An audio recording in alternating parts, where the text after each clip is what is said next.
Good afternoon and welcome to Live Jai-Alai in the Magic City on YouTube's Jai-Alai Channel. I'm Stu Nyman. I'm here with Andrew Bleckman.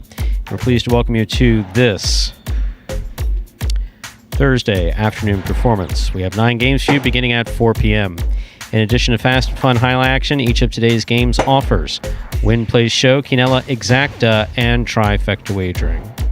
For those of you new to Magic City or new to pari-mutuels, if those terms are new to you, we will explain them throughout the course of today's performance. We now have 2 pick 3s. We have an early pick 3 in games 4, 5, and 6, and a late pick 3 in games 7, 8, and 9. And to play the pick 3, you correctly pick the winners of those 3 games. We have the Mighty Ocho with a $3,000 guarantee, and you've got to get those Mighty Ocho wagers in now, because the Mighty Ocho begins in game 1. Mighty Ocho is a pick 8 wager. You correctly pick the winners of games 1 through 8 to bet the Mighty Ocho. Once again, that has a $3,000 guarantee. And the most generous wager in all of pari-mutuel wagering, as recently as the matinee performance, when we gave away another $2,000. Didn't give it away, someone earned it. In the High Five. High Five jackpot, guaranteed at $2,000. Play the High Five. You correctly pick the winners of games 3, 4, 5, 6, and 7. It's a pick 5 wager. Online wagering is available at watchandwager.com or mywinners.com if you're in the state of Connecticut. We do not have any scratches in today's performance. Carballo was out of the matinee. He is back for the afternoon, or Mat 2. So we have no scratches to review with you. And as we often say, we recognize that these are difficult times for many of us, actually. And we're just pleased to be able to bring you sports entertainment in the form of Jai-Alai, Thursdays through Sundays through November 30th. We very much appreciate those of you who take time to watch us, those of you who make your way on out to various OTBs or tracks throughout the state of Florida, especially those of you who tune in and choose to participate in the live chat on YouTube. We always appreciate that. We've done our best to try to make it through what has been a trying year, I think, is the best way to put it. And so, with that, Andrew, you were commenting that we won't get into details of the conversation, but you heard a different side of Michael Diaz. I was got to say, man, maybe the Jai-Alai gods are with him after that conversation today. Potentially could get a win. Pretty profound guy, Pretty profound. How about that? I mean, usually, as you said there, deep thinker, so he makes some very intelligent jokes for most time, but that was a different side. Very serious, but I'll tell you what, that was an impressive conversation. Impressed by Diaz. Obviously, we know what he's capable of, and that 2 is a great shot, but just the guy itself, much better to be a good person than a good whatever you do. Could be a doctor, Jai-Alai player, announcer, and Diaz certainly fits the bill for that. And he absolutely does. Obviously, we'll see how he does here in this performance. Didn't get on the board in that first one, so perhaps a good opportunity for him here, playing out of post 8, advantageous post if he can get 1 point and then run it from there. But kind of a mixed bag in that first performance. He's got some really good play. We got some not so good play. But a couple of guys, one guy in particular that followed up his great week from last week there is Ben. 2 wins for Ben to go along with a place and a show, including a win in those later games. Ben's been playing in games 1 and 2 now. These earlier games, he's a little bit maybe above some of the players in that game, but winning one of those later games with Douglas, Ron, got Ikeda, Kubala. Pretty tough crew to get a win there, and so for Ben, that really just shows how much he's improving. 2 wins for him. Another guy with 2 wins is Anderluck. Followed up his strong beginning of last week here again with another good one. 2 wins for him in his 5 appearances. And then outside of that, a couple of guys with 1. Ron picked up a win. El Barba picked up a win. He showed tremendous patience, control there, and is back here for the first time. Missed last week. 1 win and 1 show for El Barba in his few appearances, so that's good to see. Jedden on the board and Douglas on the board. So got a lot of guys looking for that elusive first win of the week here. And we got 9 more games in this performance to see if any of them can add to their total.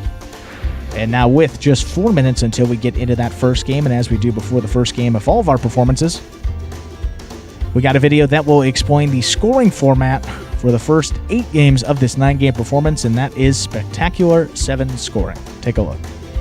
Spectacular 7 singles games are played with 8 players. Each player wears a different color jersey numbered 1 through 8 on the front. These numbers are traditionally referred to as post numbers. Post numbers are used to signify the order in which the athletes will play in a game. These numbers are also used for betting purposes. Don't be confused by the numbers on the back of our jerseys. Those are just for fun. Each game begins when the player in the post 1 red jersey serves to the player in the post 2 blue jersey. The served ball must land between the 4 and 7 lines marked on the court's side wall.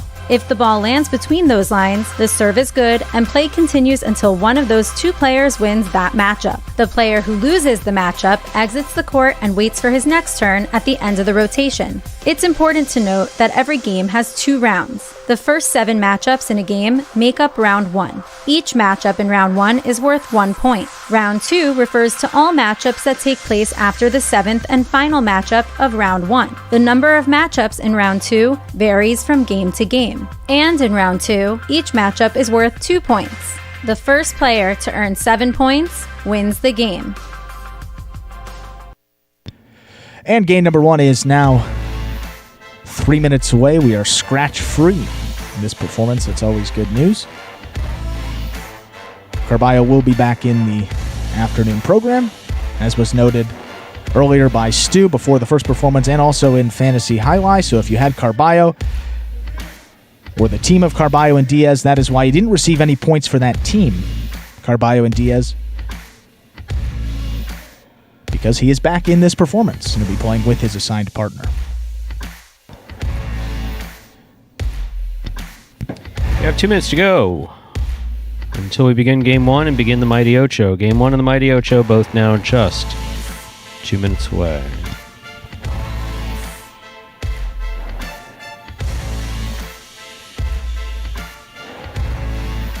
I'm taking a look here.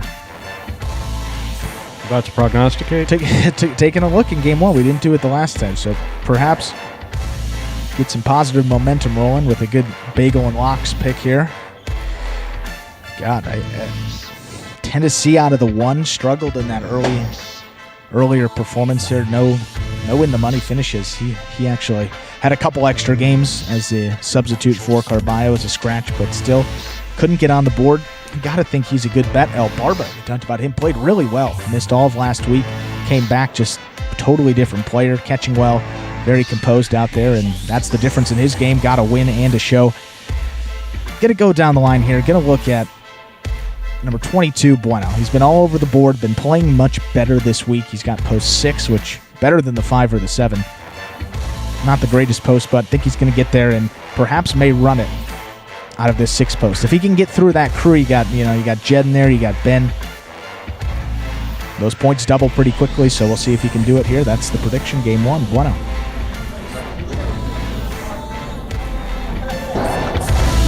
Less than a minute to go to begin Game 1.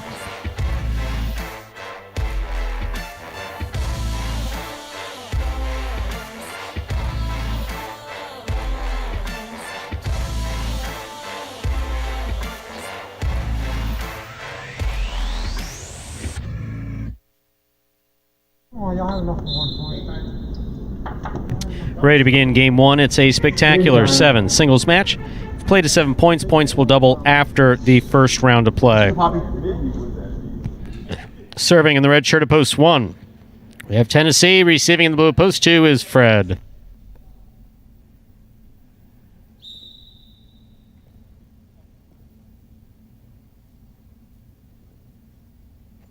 Tennessee serves. We begin our first game.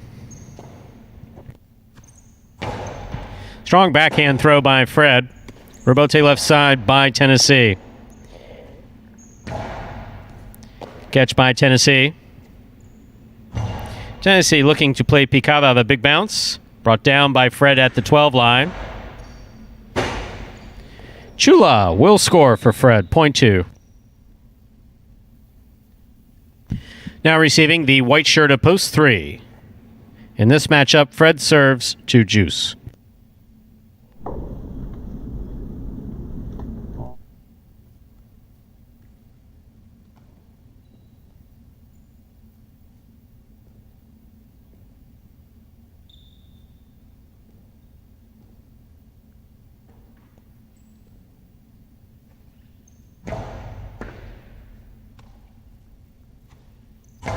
It's a nice throw by Juice that's tipped by Fred. Point 3.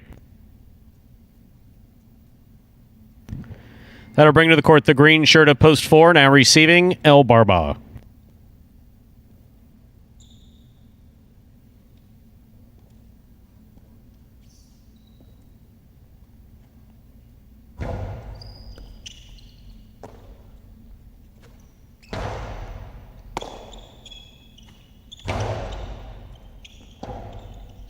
Rebote forehand by El Barba.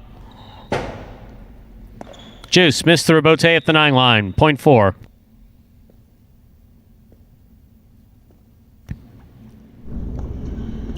In our next matchup, El Barba serves to the black shirt of post 5, worn by Jedin.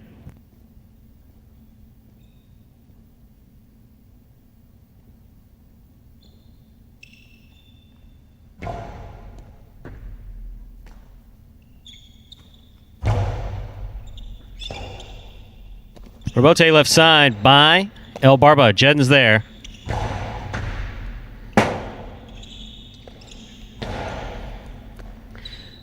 Rebote by El Barba scores. Well played. Point 4. Yellow shirt of post 6 receives. In this matchup, El Barba serves to Bueno.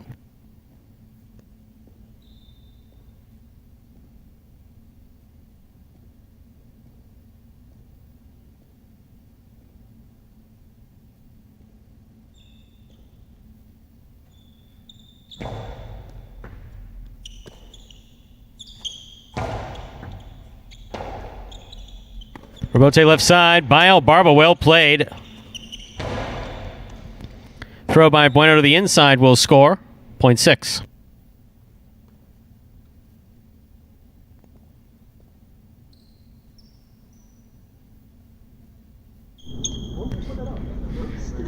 Post 7 receives. Ben.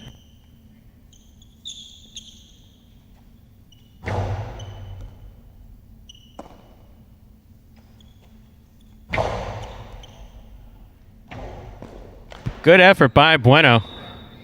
It took an interesting bounce off the wall. Hard to predict. Point 7. Here now to complete the first round and receive the purple shirt of post 8, worn by Diaz.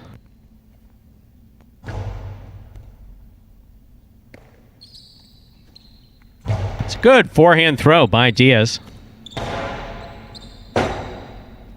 Rebote forehand by Diaz goes to the outside. Ben follows it. Point 7. That completes the first round of play. All matchups are worth 2 points now through the end of the game. First to return in the second round, we have Tennessee.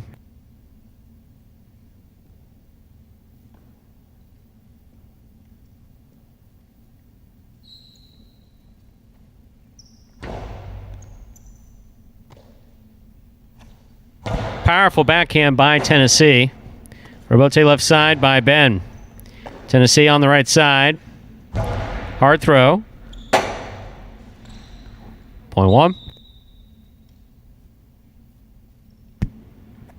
Tennessee's on the board with 2 points, serving to post 2, Fred.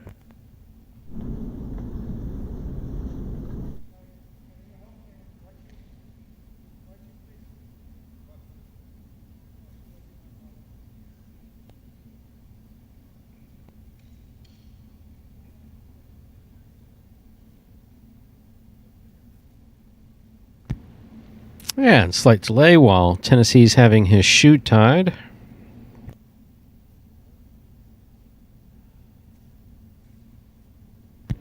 Thank you, Manuel. Play will resume. Tennessee serving to Fred.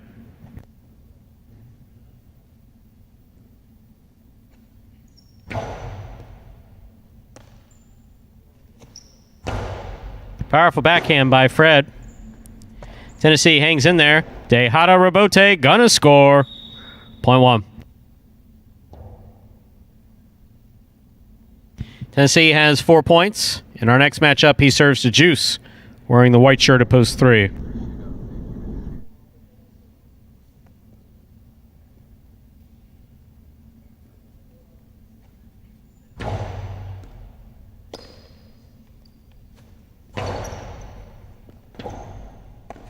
Tennessee on the rebote to the inside. Will score on the second bounce, point one. Possible game point for the red shirt at post one. Tennessee trying to stop him. Jedden.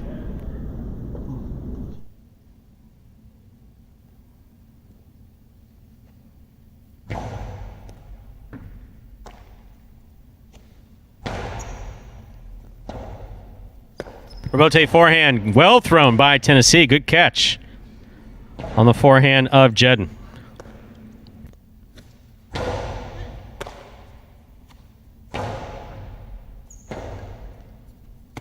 Tennessee hangs in there, makes the rebote. Good catch by Jedden. Rebote forehand, swing and a miss, point five. Play continues. 5 on the board with 2 points. Here's post 4, El Barba.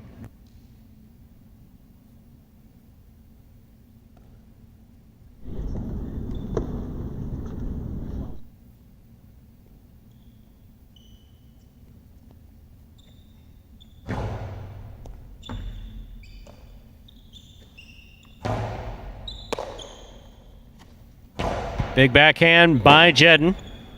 Rebote forehand. Escapes from the forehand of El Barba. Point five. 5 on the board with 4 points. Here's post 6. Bueno.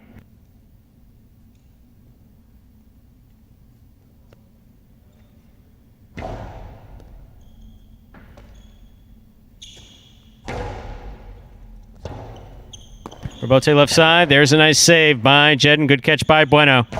Bueno sends it deep.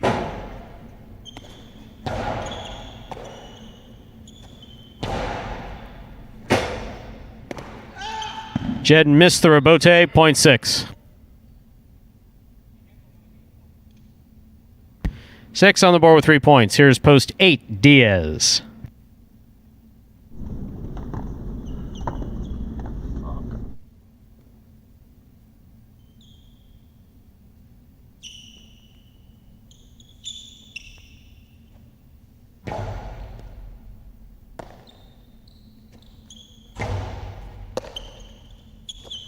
Powerful backhand by Bueno.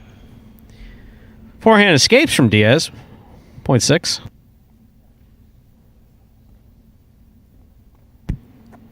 Possible game point for Bueno in the yellow shirt at post 6. Trying to stop him. Ben.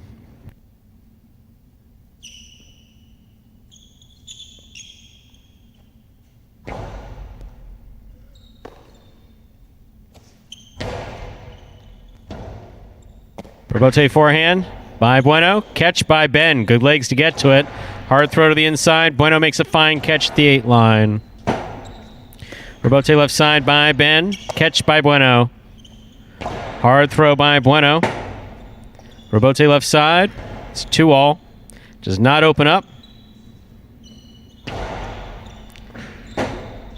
Point and game 2. The yellow shirt at post 6. Bueno. No playoff here. 1 places, 5 shows. 6-1-5. The official order of finish. Unofficial order of finish for game 1.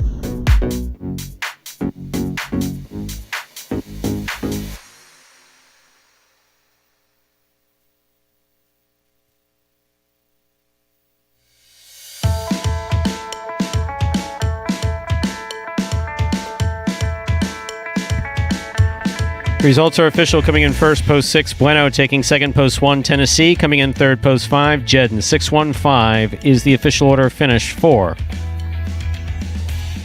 game number 1.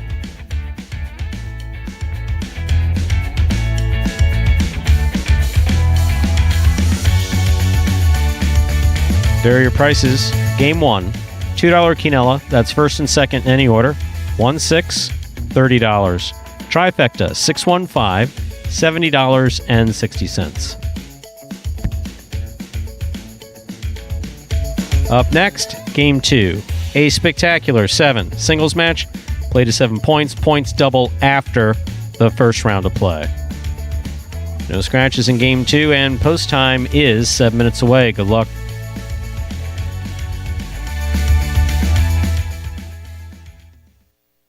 I love Jai-Alai. I think Jai-Alai is a beautiful game.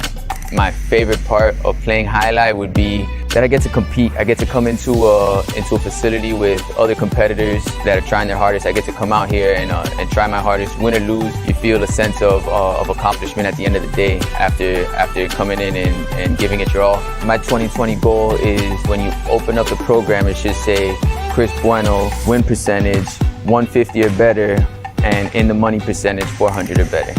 I'm gonna finish every game that I get possible game point. And that's Bueno there, getting the win in his first appearance in this afternoon performance here. An important Bueno holding on to that third and final bonus money slot there.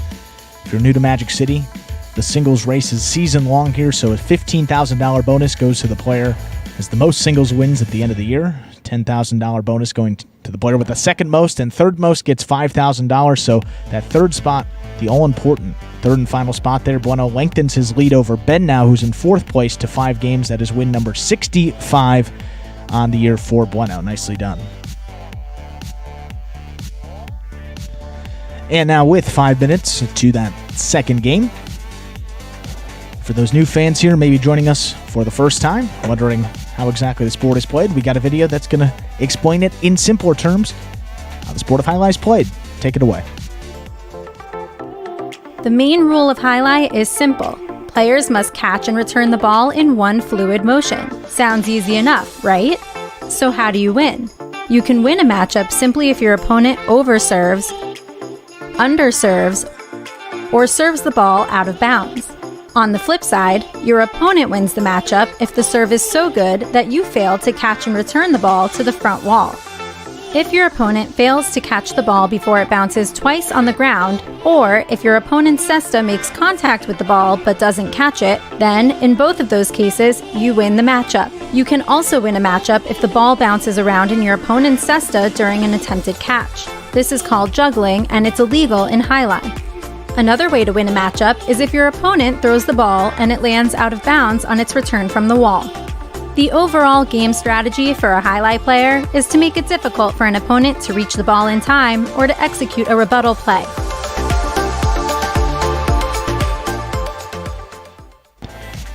And we're now 3 minutes to the start of game number 2. Got a couple more minutes to get those bets in for the high five, which begins before the start of game number 3, our next game. That was hit for $2,000. Was just under $2,000 in the pool. Was hit for $2,000, always guaranteed at that figure in that first matinee. So jackpot will be reset. Most likely going to be $2,000 going again if we have a bettor that gets all 5 winners and is the only ticket to have those numbers. That's the deal with the high five in order to take home the jackpot.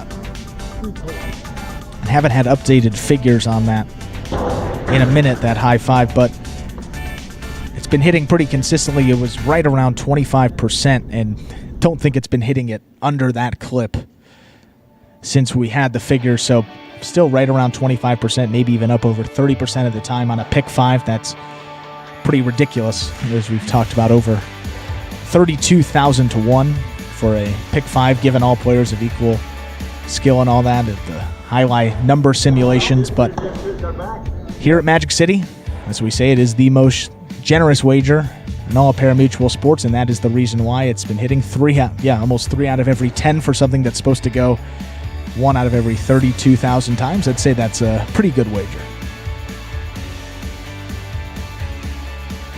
And it's guaranteed every performance at that 2,000. So that's right. Fresh $2,000 in there for every performance.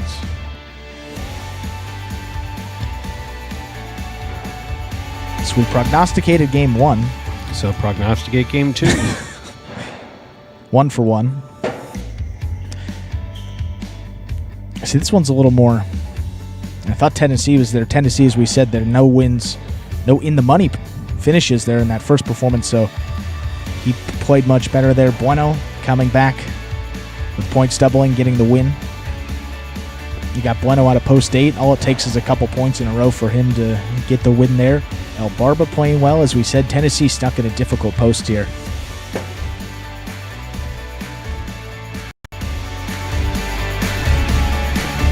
I think we're going to go with Ben. Post 2. Yeah, Ben's been playing really well. And in that first performance of the day. 2 wins for him, following up that week where he had 13 wins. So that's great to see there for Ben. Flew all the way up into 4th place. If you're wondering, how did Ben get all the way up there? Just a great week from him last week. Playing incredibly well again. So we'll see if he can get back here in the win column in this second game. Of course, you look at the numbers here. Jedden in his 64 appearances, 16 wins. Got Bueno there, 67 appearances. He has 21 wins. So got a couple of guys here that have some pretty good numbers. We'll see how it shakes out here for game number 2. Ready to begin our second game. It's a spectacular 7 singles match. It's played to 7 points. Points double after the first round of play. Serving in the red shirt of post 1, we have Jedden. Our first matchup has Jedden serving to Ben in the blue of post 2. There's a serve. Game 2 has begun.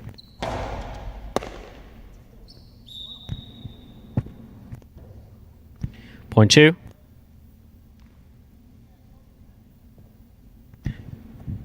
Ben will serve to the white shirt of post 3. In this matchup, we have Diaz receiving.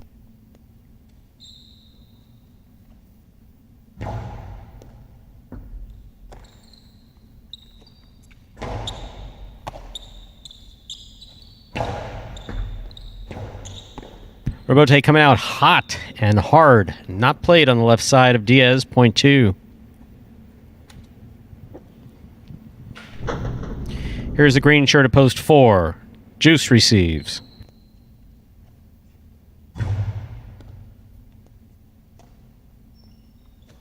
Powerful forehand throw by Juice. Caught in the air by Ben. Nice backhand by Ben. Robote left side. It's a 2-all. Scoop by Ben. Beautiful play. That was interesting. Point 2.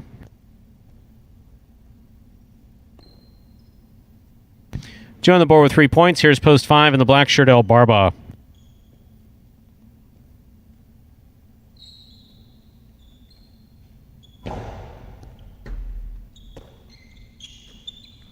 El Barba, low runner to the inside. Ben picks it up. Robote forehand. Fell short. Point 2. Ben's made 4 straight points. In our next matchup, Ben will serve to the yellow shirt of post 6. Taking the court is Fred.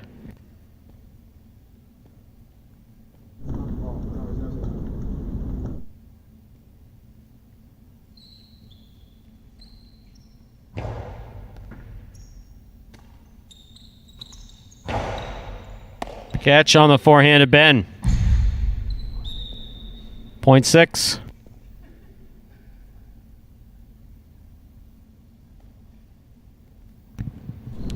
On the court, ready to receive in the pink shirt of post 7, we have Tennessee.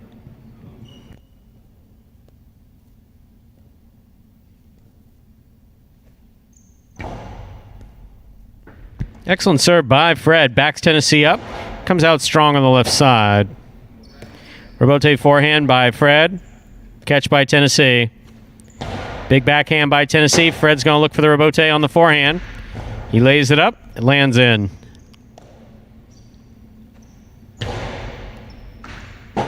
Point 7.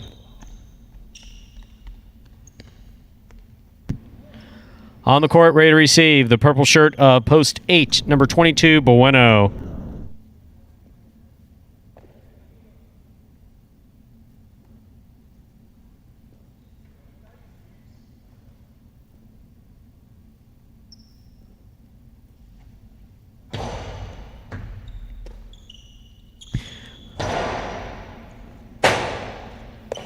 That ball died coming off the back wall. Tennessee hung in there to make the Robote save.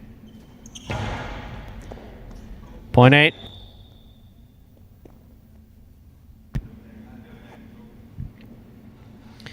Eight serves, post 1, Jedden. That completes the first round of play. All matchups are worth 2 points.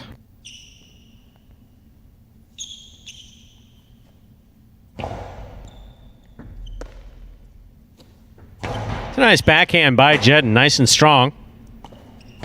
Robote to the inside. Jedden for the Robote. Makes the save on the left side. Here's Bueno, winding up. Back to the inside he goes, where it scores, point 8.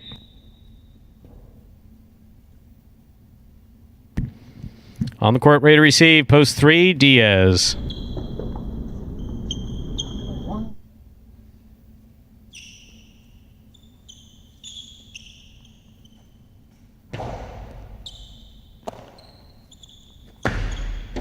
The long, soft 2-all. That's Diaz's patented shot. It scored. Point 3. Here's post 4, Juice.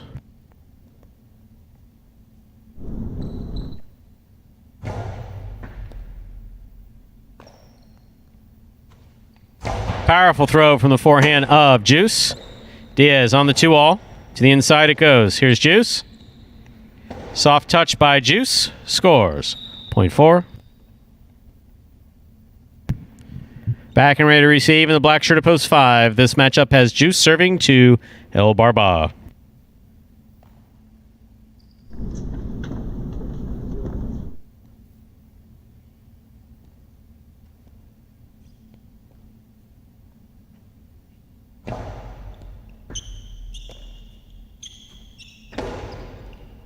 Catch by Juice. Hard throw, nice and high. El Barba read the rebote beautifully, put it back to the inside where it scores, point 5. That puts El Barba on the board with 2 points. Serving the returning 2-post, Ben.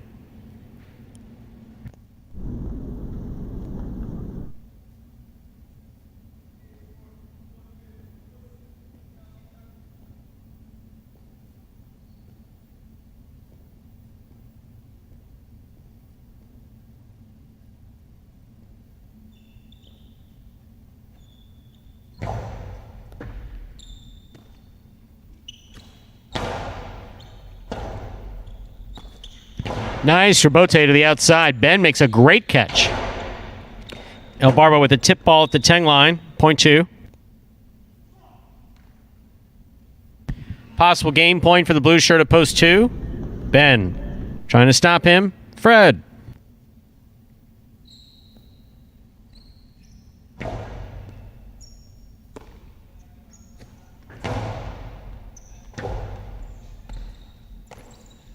Ben makes the rebote. That scores for the win. Point end game. Blue at post 2. Ben. 2 wins at 8 places. 3, 4, and 5 will play off for third place. 3 first serves to 4.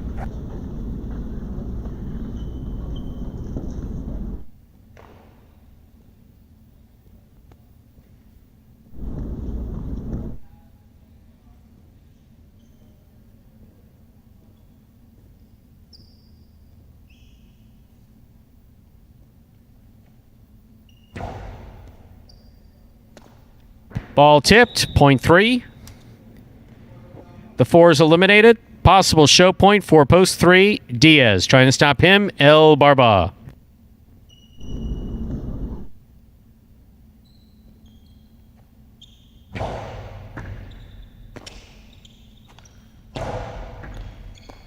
Ball tipped, point 5. We'll turn him around now. 5 serves 3. This is show point.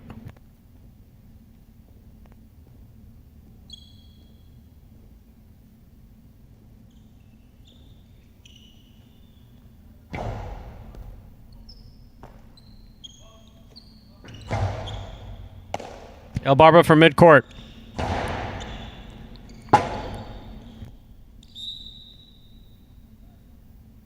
Point and show, post 5, El Barba. Unofficial order finish, 2-8-5.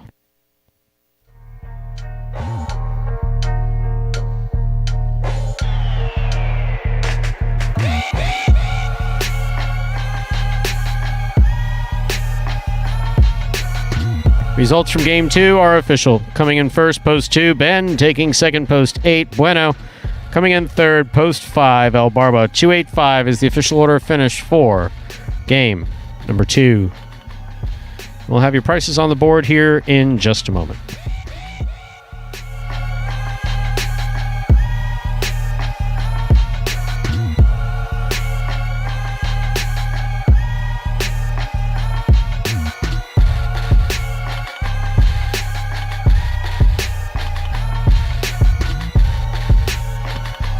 A good example there of catch anything you think is close. Ben had that one with El Barba that looked like perhaps maybe going to be out right along the line.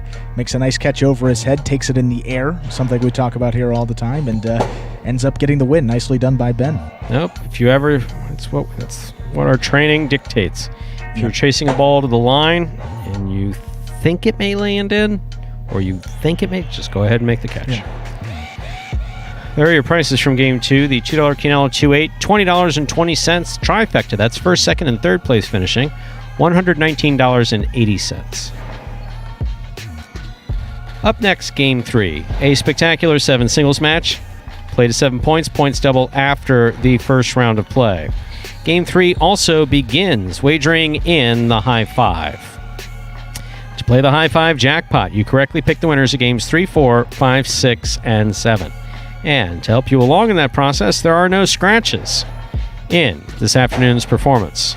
Post time for Game 3 and the high five are both now just 7 minutes away. Good luck.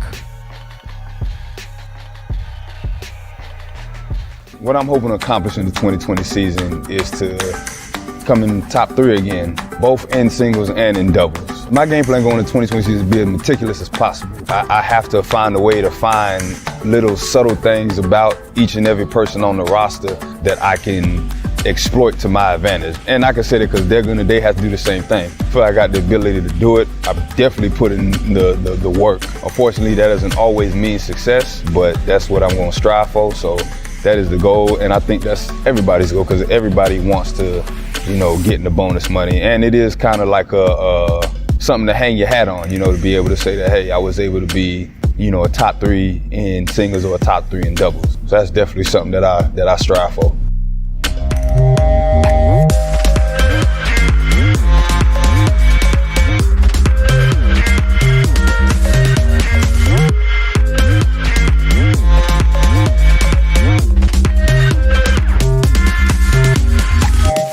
Welcome to the Week 18 Magic City Jai-Alai Rebote recap. Let's get into it. Douglas continued to struggle in the earlier part of the week, but he flipped the script midweek and carried out his reinvigorated momentum through Sunday. Number 13 finished the week with a total of 8 wins, giving him a roster-leading 106 singles victories for the season. Ron wasn't able to make a sizable dent in Douglas's lead, but not for lack of trying. Number 12 still tallied an impressive 12 wins of his own with a lethal combination of consistent catching and devastating kill shots. Ron remains in second place overall, but a distant 21 games away from the coveted first place spot. Standing his ground in third place is number 22, Bueno. The second generation Pelotari had a tremendous opportunity to make a push up the standings with an increased workload in week 18, but he didn't quite deliver the type of play we usually see from him. Although Bueno finished in the money in 18 games, only 4 of them were attributed to the win column, which also puts him 21 games out of second place. Week 18 did bring a new face to the singles championship top 5, Ben. The former Canes tight end could seemingly do no wrong as he stormed through the competition with his noticeably more consistent and determined play to the tune of 13 singles victories. Number 7 is now right on Bueno's heels going into week 19 as he sits just 4 games outside of that final bonus money slot of third place with his 58 wins. Rounding out the top 5 are Ikeda and Tennessee, who are deadlocked at 52 wins. Kubala, Jedin, Anderluck, and Carballo all remain just an arm's length away from the bonus money, and with just a few months remaining in the 2020 season, we're sure to see them all working hard to climb the standings. The Golden Cesta for Week 18 goes to the hardest working and arguably most deserving player, Ben. Ben epitomizes the saying, hard work pays off, showcasing undoubtedly the best highlight of his career in Week 18. Number 7 not only caught every ball that came his way, but even more impressively found a way to close out points and send his opponents back to the bench all week long. In the end, Ben reigned supreme in 13 games, outperforming both the mighty Douglas and Ron. Most importantly, his standout play helped him fly up the standings into a solo 4th place, putting him back in fighting shape for the bonus money at the end of the season. A much-deserved congratulations to Ben on his first Golden Cesta of the season.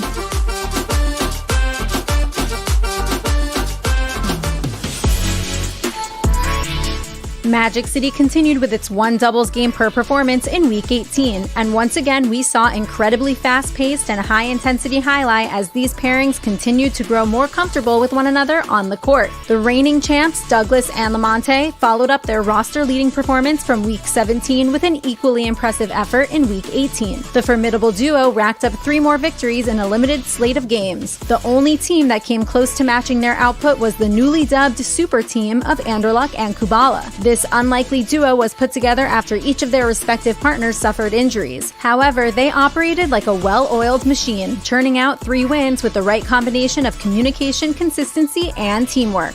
Magic City hopes to get underway with the second doubles tournament very soon, but in the meantime, continue to watch out for these same duos as they battle it out in Week 19.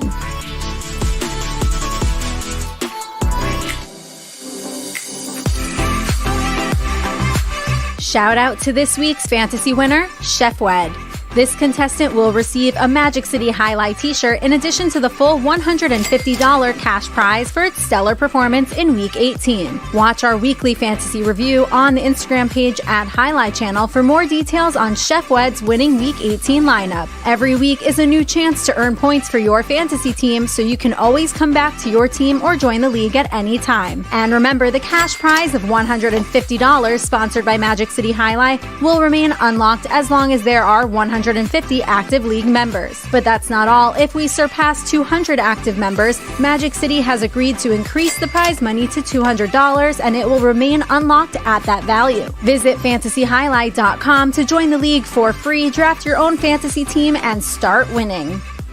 This week's Robote play goes to Magic City's bulldog, Anderlecht. In his 3 years with the program, Anderlecht has developed a reputation as being one of the most fiercely competitive players on the roster. His jaw-dropping power and kill shot ability has been a staple of his highlight arsenal from the beginning, but he showed signs this past week of developing an even more vital skill that will only make him an even better talent down the road: defense. This was on full display this past Friday against Kubala as Anderlecht made countless robotes, including this airborne no-look second effort save that ultimately led to a victory. If number 1 can keep up this level of defensive intensity and ability to go along with his offensive game, there's no telling what he will be capable of accomplishing in the future. See it for yourself as Anderlecht soars into this Robote Play of the Week.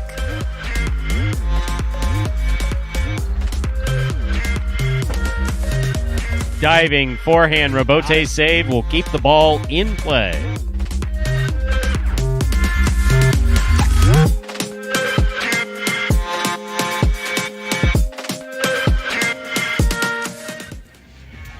And folks, there you saw Ben's little profile and the Week 18 Robote recap, recapping the action here at Magic City Jai-Alai. And fittingly, Ben, one of the standout players from last week, back in line again for potentially his second Golden Cesta in a row.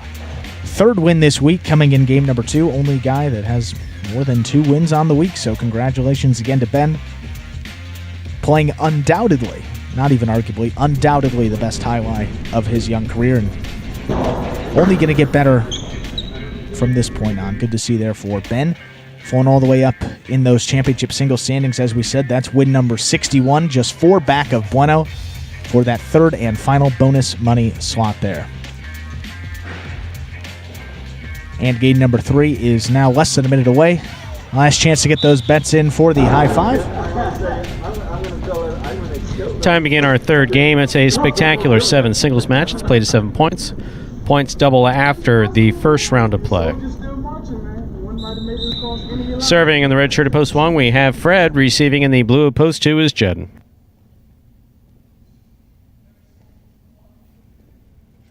Fred serves. We begin game 3. It's a good catch by Fred.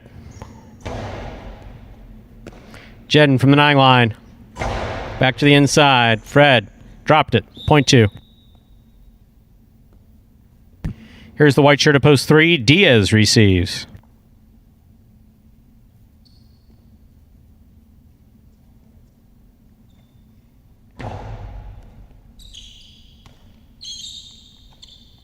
Powerful forehand throw by Diaz. He gets it out to the Robote. Catch by Diaz at the 10 line. Trying to sneak it in just above the pad. It hit the pad. Point 2.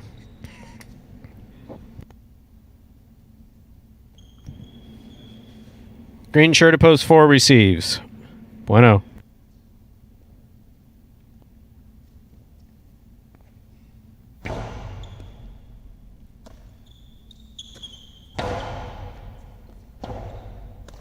Bote left side, nicely played by Jedden. Bueno catches it in the air, puts it right back to the inside where Jedden's waiting for it.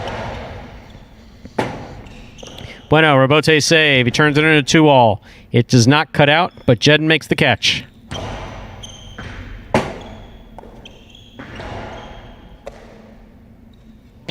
Carambola by Jedden, catch by Bueno.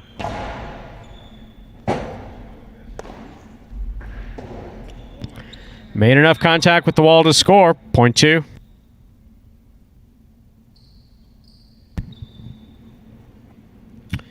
Now receiving the black shirt at post 5, El Barba.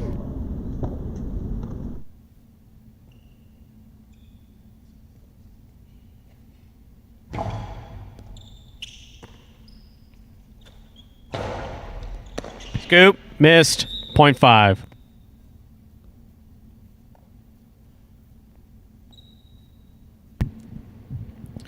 Here's post 6, Juice. This matchup has El Barba serving to Juice.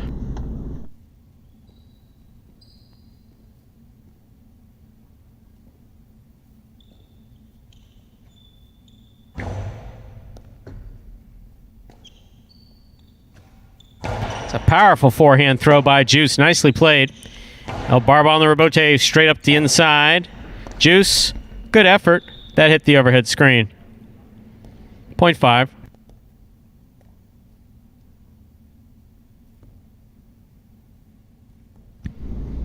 Five serves to post 7. In this matchup, we have El Barba serving to Tennessee.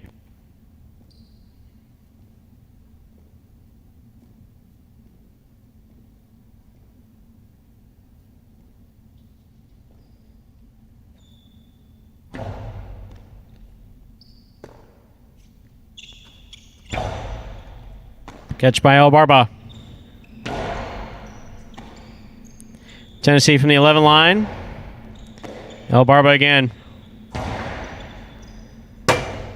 Robote, nice save by Tennessee. El Barba on the run. He makes the catch. Carambola by El Barba. Tennessee moved out to stop it. That was interesting. Tennessee was there.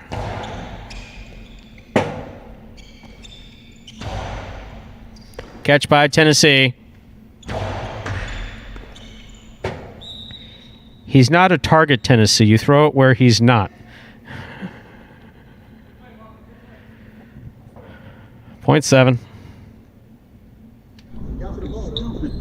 Here's post 8, the purple shirt. Ben.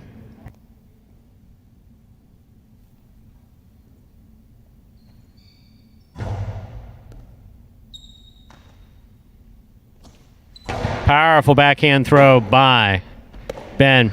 Tennessee makes the rebote, sends it to the outside. Ben with a hop. Missed the catch. Point 7. That completes the first round of play. All matchups are now worth 2 points through the end of the game. First to return in the second round is Fred in the red shirt.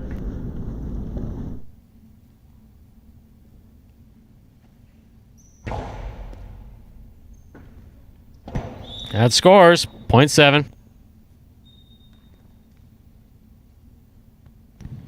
7 on the board with 4 points. Here's post 3, Diaz.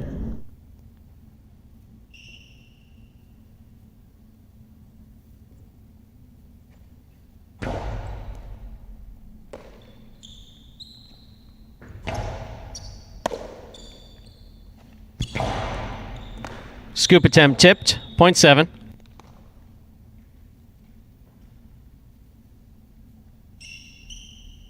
Possible game point for Tennessee. In the pink of post 7, trying to stop him, post 4, Bueno.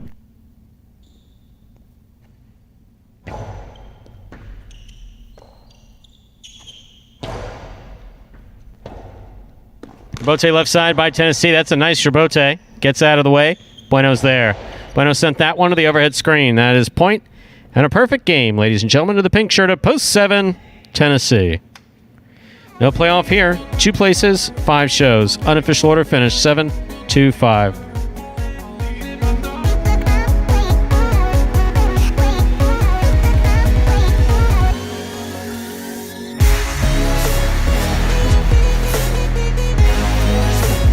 Results from Game 3 are official. Coming in first, post 7, Tennessee. Taking second, post 2, Jedden. Coming in third, post 5, El Barba. 7-2-5, the official order of finish for game number 3. And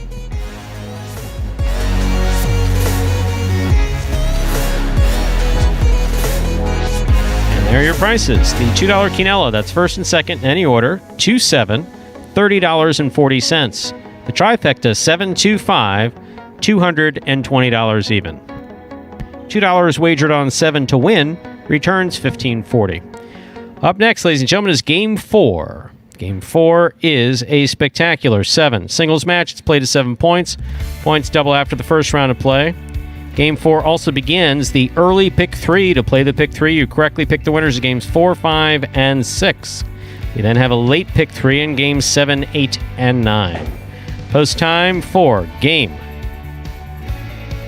number 4. 7 minutes away. Good luck.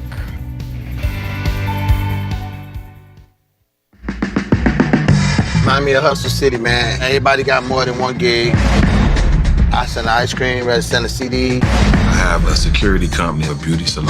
I've been doing music for a very long time. I'm not your neighborhood Uber driver. I do luxury. And then I have another job. I play highlights. We're looking to transition from dog racing to highlight. I went to the university. I said, listen, I have this crazy idea. Do you think we could send something out to all the ex-athletes for the last 20 years and say, we're looking to hire and train highlight players? They paying us, man, and we can win big money. Let me see what this is all about. That's what you gotta do. Get some money. The players taking the court are all athletes you may recognize. Baseball, football, track and field. If you're going to come into the sport, you got to be dedicated. You're going to be a piece of cake. We knew going in, they're not going to be great the first day. We'll be like the Jamaicans with the bobsled team. Game time now, man. This is going to be the first time that my kids will be able to sit in the audience and root for their father. Who wants it more? This is a sacrifice I think is going to pay off in the end. This is a dream for me. I got to win. Can't get drama better than this. Highlight became the new hustle. Let's get ready to play.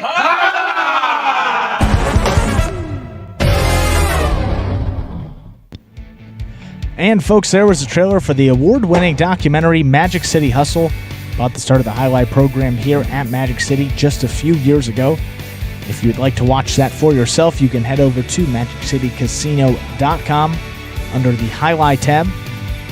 First button there says Magic City Hustle. You can click on that. It will take you directly to the website. Or another way to do it, you can type in MagicCityHustle.com directly into your browser. But either way, it'll take you to the same main page where you can then make a purchase of that film for $5. And if you want to watch it multiple times from there, you have it for life. $5 fee, just one time. And this fourth game, game number 4, now just under 4 minutes away, marks the start of that early pick 3, as Stu said. Correctly pick the winners for the early pick 3. That's games 4 through 6 for your chance to get a nice payout as part of that pick 3. And you got that second pick 3, as you said, if you're new to the program. Second pick 3 was added last week. That covers games 7 through 9, the final 3 of this performance. So if you missed this one, don't worry, you got another opportunity a little later down in the program.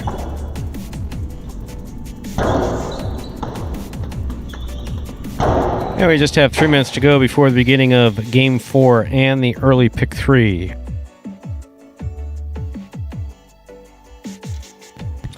wonder if the wall's working. This wall right here? Yeah.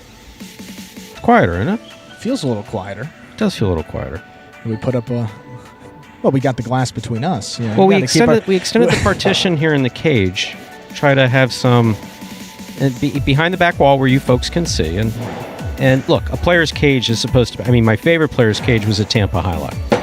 There wasn't enough room for anything other than a player manager and 8 players, and that was it. Not even room for the ball boy. Yeah. I remember when I was first assistant GM and then the last GM at Tampa. I used to like to watch games from the cage, and I would occasionally step into the cage, and they looked at me like I was from another planet.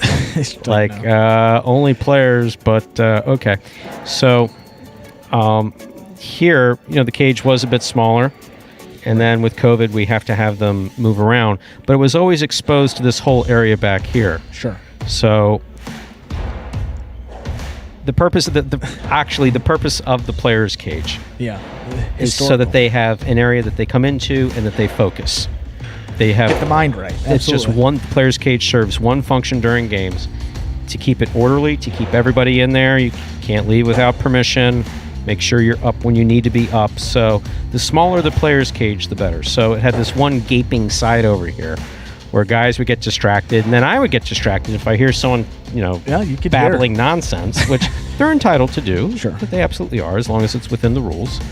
But it's just like, enough. Yeah. So we have these wonderful partitions on wheels back here. They're great. They're black. They're, tall and opaque. Yeah. Yeah, exactly. So, we just added one more, and it's been a little quieter. I mean, the doubles when you have all the guys back here. That'll be the time to see. Yeah, that's a bit of a. But so far, so good. Now, how about a seat in the cage? Was that ever a thing back in the day? Like a little chair in there? Well, it depends on like Tampa had a very restrictive. Miami Highline had a big cage because you had the front row. So you had two benches, basically. So you had a front row for front quarters, the back row for the back quarters, then this dividing wall that was like knee-high. Sure. And then you had 2, 4, 6, 8 chairs. Eight stadium seating behind that. So if you wanted to stay and watch games, you could, with permission, you could. I think that was one of the things I heard players clamoring for, something to sit down in that cage, but the ball sometimes gets in there, it rattles around like in pinball where it hits those sides and it shoots off. You don't want to be seated in there. Our cage, our version of the cage right here, just not working. Now, I can't sit people in there, so I'll get killed. Definitely. We're ready to begin game 4, a spectacular 7 singles match, played to 7 points. Points will double after the first round of play. Serving the red shirt at post 1 is Kubala. Receiving blue at post 2 is Ben.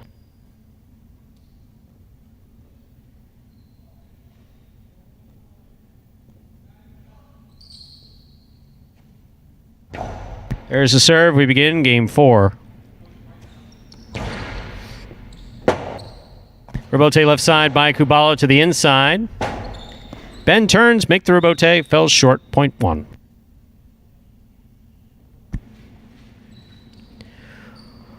White shirt at post 3 receives. Here's Tennessee.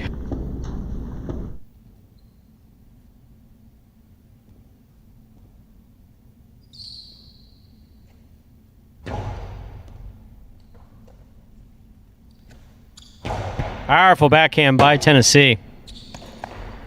Rebote just above the line. One-handed grab by Tennessee. That was very nice. Rebote to the outside will score for Kubala. Point 1.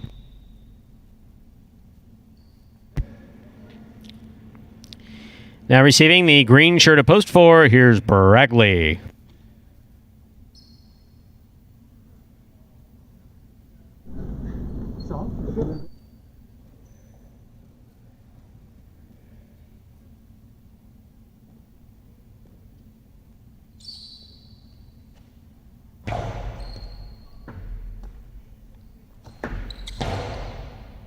Catch on the forehand of Kubala. Rebote left side by Bragley. He clears the overhead screen. Kubala was thinking about stepping back, did the right thing, moved forward, took it on the bounce. Catch by Kubala. Sidearm Karam caught the top of the pad. Point 4. Black shirt at post 5 receives. Here's Jedden.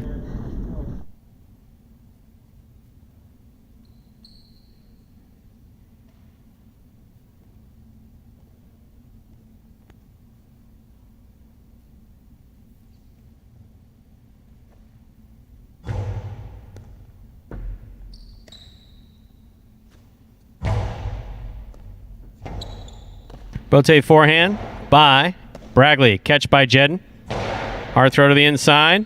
Scores. Point 5.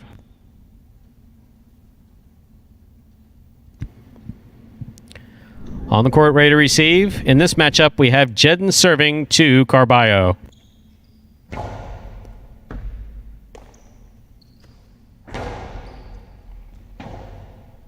Rebote swing and a miss to the outside. Point 6.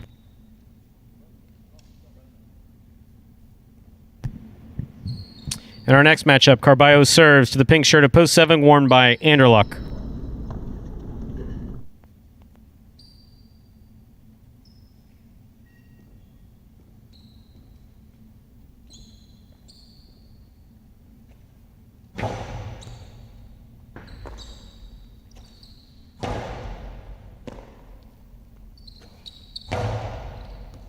Catch by Anderluck.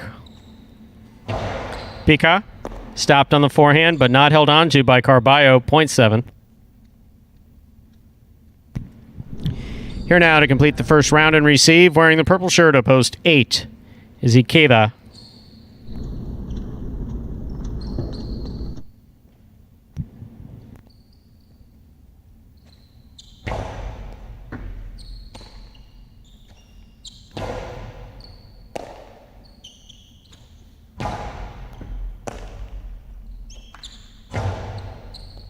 Catch by Anderluck. Catch by Ikeda.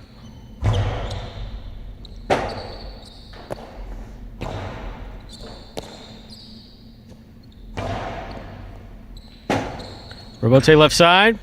Hit the overhead screen. 0.8.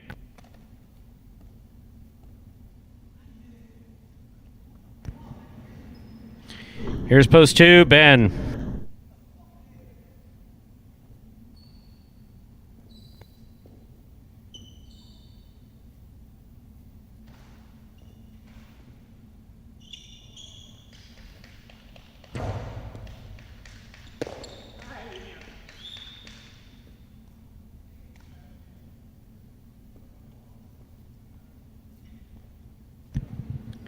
Point 8. Here's post 3, Tennessee.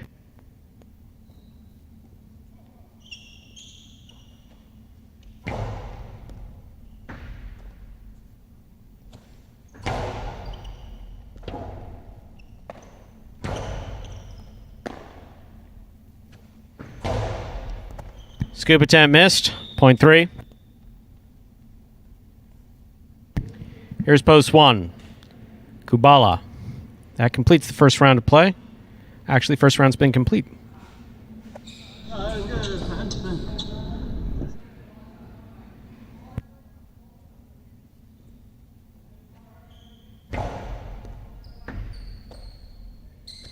Backhand by Kubala, thrown hard to the inside.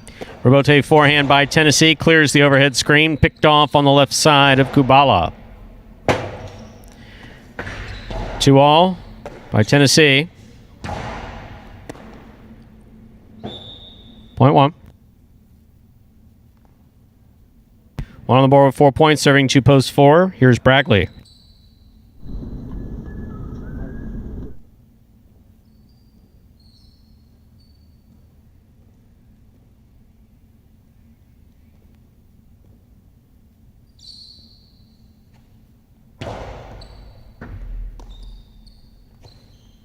Big backhand by Brackley, caught in the air by Kubala. Forehand Robote thrown, wall-to-wall by Brackley. Robote by Kubala, placement to the inside, Brackley's there. Forehand Robote saved by Kubala. Catch by Brackley. Carom by Brackley, stop by Kubala. Carambola by Kubala, scores on the second bounce, 0.1. Possible game point for the red shirt of post 1. Kubala trying to stop him, Jedden.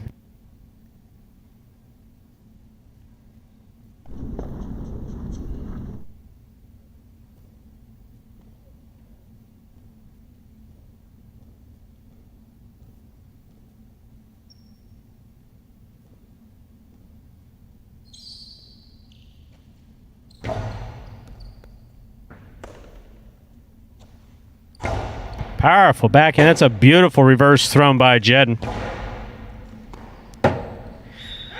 Point end game, ladies and gentlemen. Red shirt of post 1. Kubala. 8 places, 3 shows.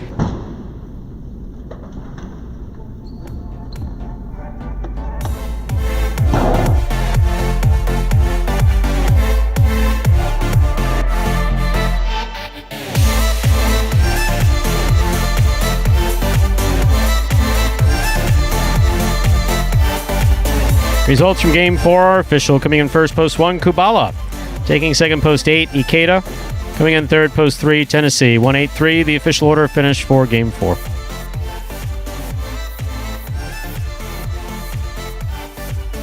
There are your prices. The $2 Quinella, $1,864. Trifecta, $183. That's first, second, and third place finishing, $204.60. Up next, Game 5. It's a spectacular 7 singles match. It's played to 7 points. Points double after the first round of play.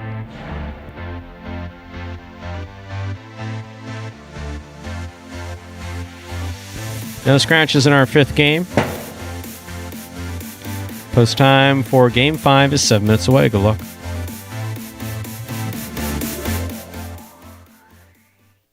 My favorite part about playing professional Jai-Alai is probably the free Gatorades and free waters.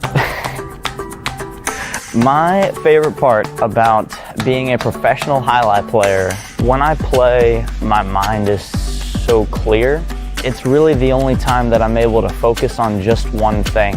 It's very exhilarating and exciting, and I love exercise, and I love to be competitive. It just feels like I'm finally getting to do what I want to do every day.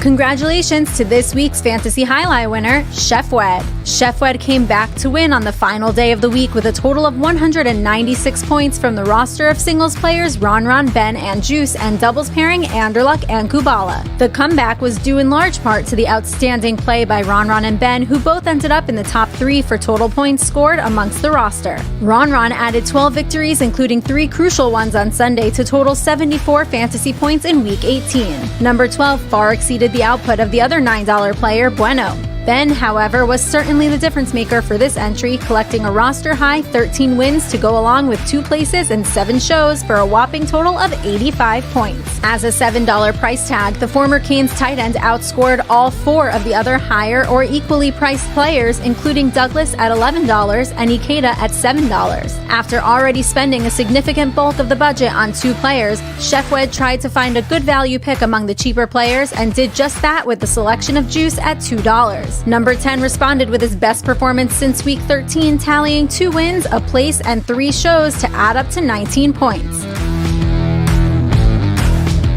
With $3 left for the doubles team, Chef Wed wisely chose the powerhouse duo of Anderluck and Kubala. Their performance was spectacular all week long, exhibiting excellent communication and defensive play. They finished with 18 points, which tied Douglas and Lamonte for the highest output amongst doubles pairings. As the one and only fantasy winner for Week 18, Chef Wed not only gets a Magic City Jai-Alai t-shirt, but also takes home the full $150 cash prize. It's important to note that cash prizes will remain unlocked for the duration of the season as long as there are 150 or more active teams in the league. And it doesn't end there. If the league reaches 200 members, the weekly prize money will increase to $200. It's as easy as 1, 2, 3. Just sign up for free at fantasyhighlight.com, pick your players, and watch your progress on the Jai-Alai Channel. The more people who play, the more money to be won, so please help us spread the word. And remember, every week is a brand new chance to update your team and win. You can find more details regarding the Fantasy League on the Instagram page at Jai-Alai Channel or at fantasyhighlight.com. And congratulations again to our Week 18 Fantasy Jai-Alai winner, Chef Wed. First weekly win of the season there. He gets one more. Got a chance at that overall prize at the end of the season. There are 2 guys, as we said in the matinee, that are tied with 2 wins each. You got Big Al, Morza, and PCast. So those 2 entries with multiple fantasy wins there in the lead for that overall prize. But with a lot more weeks left in this season, it would be no surprise if anyone else tossed their hat in the ring, potentially picked up another weekly win here. And taking a look, if you look at the standings for Week 19, that's the current week. You see those were updated for the matinee. You see a 4-way tie atop the leaderboard right now with some familiar names up there, so that's good to see. Players that have been with us from the start. Also a couple that are always in that chat. And if you scroll to the bottom there, you see how many players we had for this week actively gaining points. That is 181 active entries. So inching closer to that 200 mark, as we said, once we eclipse 200. Magic City said they would up that cash prize every week to $200. So we'll see if we can get that here in the coming weeks. It's been right around that 170 here for a couple of weeks now. So just that final push to get it over 200, meaning $200 would go to the winner every single week, in addition to a piece of Magic City gear. We gave away some hats, we're giving away shirts, gave away U.S. National Highlight Championship gear, so that prize will let you know what it is for the month of September, and that cash prize every single week. And if you would like to play, it's completely free to sign up. You can go to fantasyhighlight.com. You'll see a button that says Join This League. You click on that. It's just all it takes to sign up. Then you could potentially take home that cash prize at no risk. So pretty much a risk-free bet that you can take home. $150, $200, that's up to you guys. Keep playing, fantasyhighlight.com.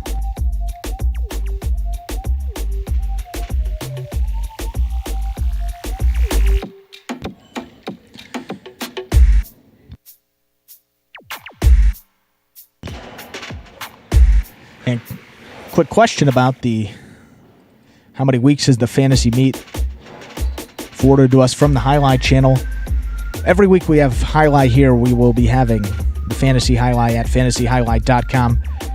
You see there it cuts off at week 20, but no worries. That should be, get a couple more weeks in there, so not to worry. We are still going through the end of the season, which takes us all the way to the end of November pretty much. So many more opportunities to win Fantasy Highlight there. As the clock hits 0 minutes, we are ready to get into game number 5. We're ready to begin our 5th game. It's a spectacular 7 singles match. It's played to 7 points. Points will double after the first round of play. Our first matchup has Andrew Luck wearing the red shirt at post 1, serving to Kubala, who's in the blue shirt at post 2. Andrew Luck serves. We begin game 5.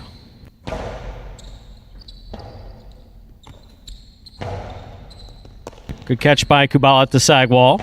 He lifts the backhand. Rebote forehand by Anderluck. Catch by Kubala. Rebote left side to the inside. Catch by Kubala.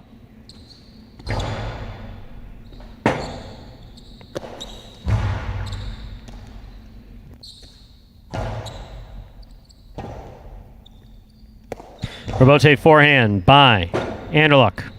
Rebote forehand by Kubala.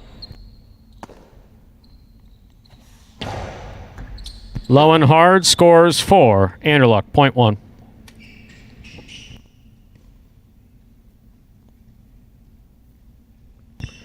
Here's the white shirt at post 3, Carballo.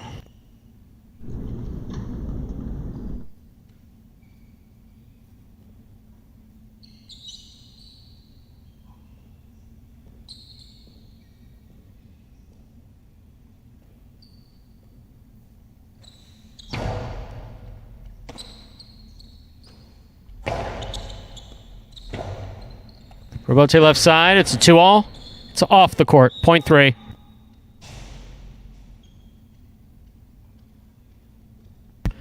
Green shirt at post 4 receives. In this matchup, we have Carballo serving to Bueno. God damn it, man.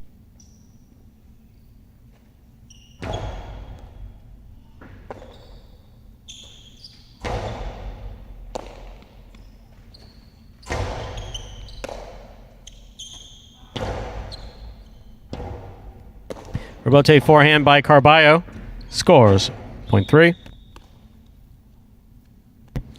Carballo serves in this matchup to the black shirt at post 5. It's worn by Douglas.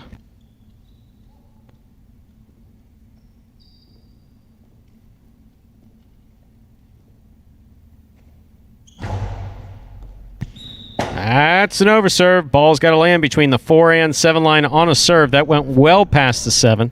This point goes to the 5.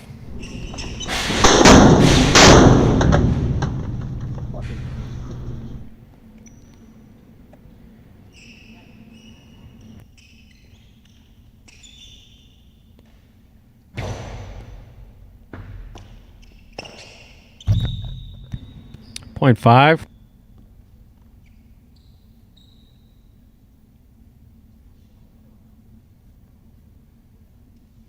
Here's post 7. The pink shirt, Bragley.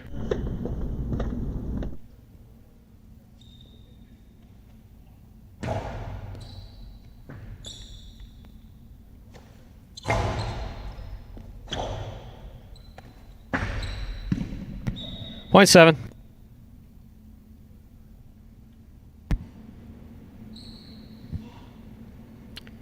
Here now to complete the first round and receive, wearing the purple shirt at post 8, is Ron.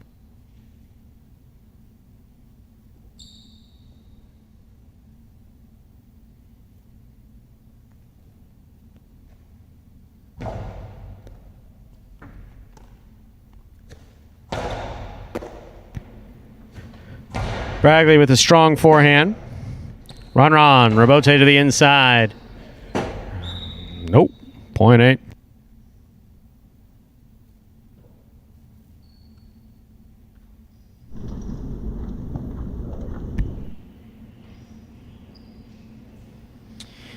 Here's post 2, Kubala. All points are double now that we're in the second round.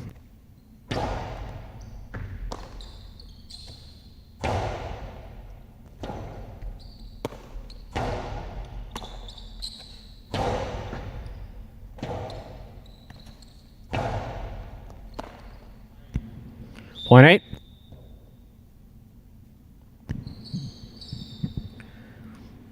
This matchup has Ron serving with 3 points. 2.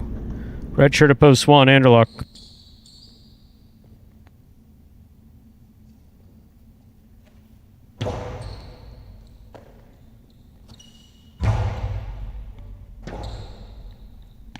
Robote left side, fire to the inside. That's a great catch by Anderluck.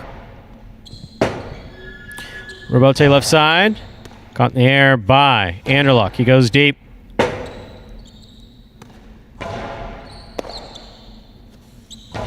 Anderluck with another strong backhand. Robote forehand lands just above the pad. 0.8.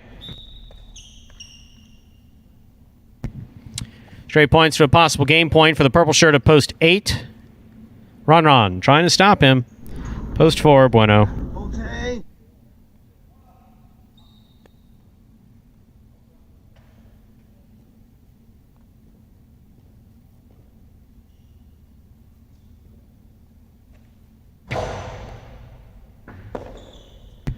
Point on a perfect game, post 8. 3 serves to 5. This is a playoff for second and third place.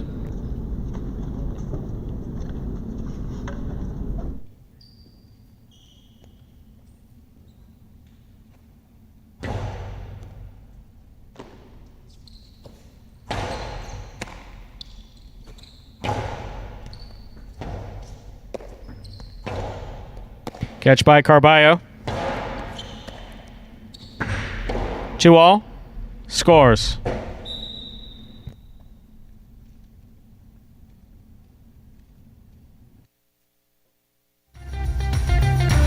Point in place to post 5. 3 shows. Unofficial order finish 8-5-3.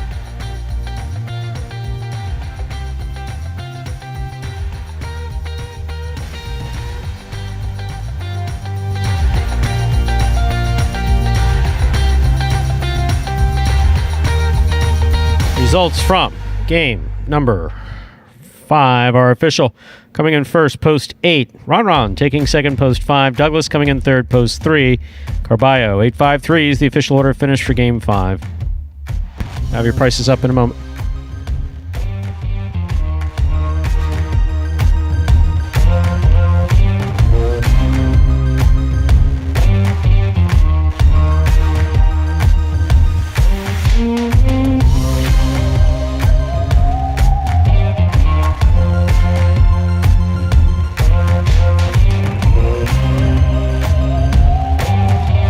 And again, the result there for Game 5 is official. Post 8, Ron with the win. Post 5, Douglas taking second. Post 3, Carballo coming in third. 8-5-3 as those prices up on your screen.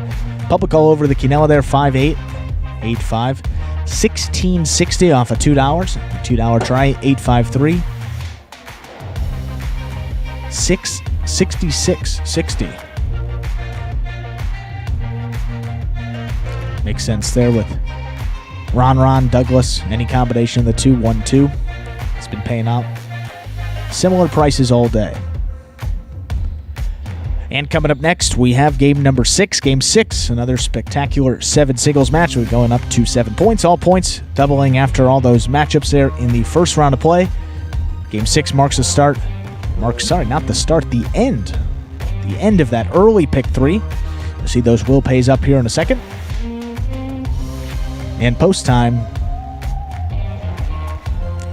is now just about 5 minutes away.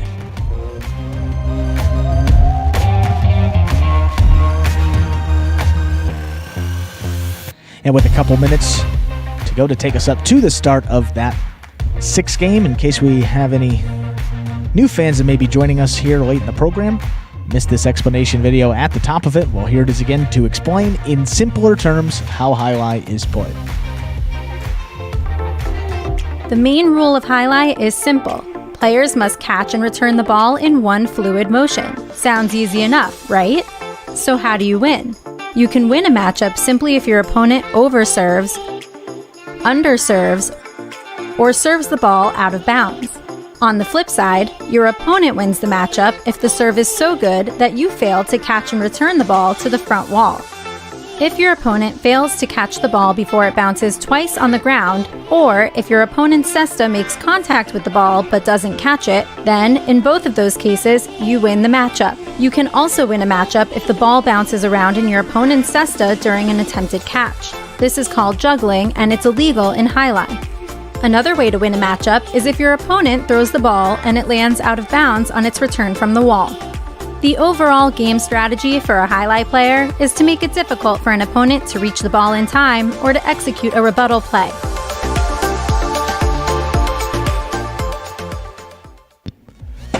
And we're 4 minutes away from game number 6. You see those will pays. A couple consolations up on the board, 2 out of 3.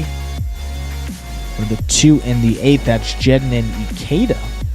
Actually, Ikeda been struggling, but this week playing a little bit better. All day today. He's played in, I believe this is his 8th appearance of the day. Already picked up 3 places for him, so hasn't found the win column yet, but playing much better and knocking on the door getting of that first win of the week. But him and Jedden, 2 consolation payouts, so don't throw out those tickets. It's back a nice 1920 if he had the 2 and 1840 with Ikeda as the 8. And the 3 and the 4, Anderluck and Bradley, pays out pretty nice, around 504.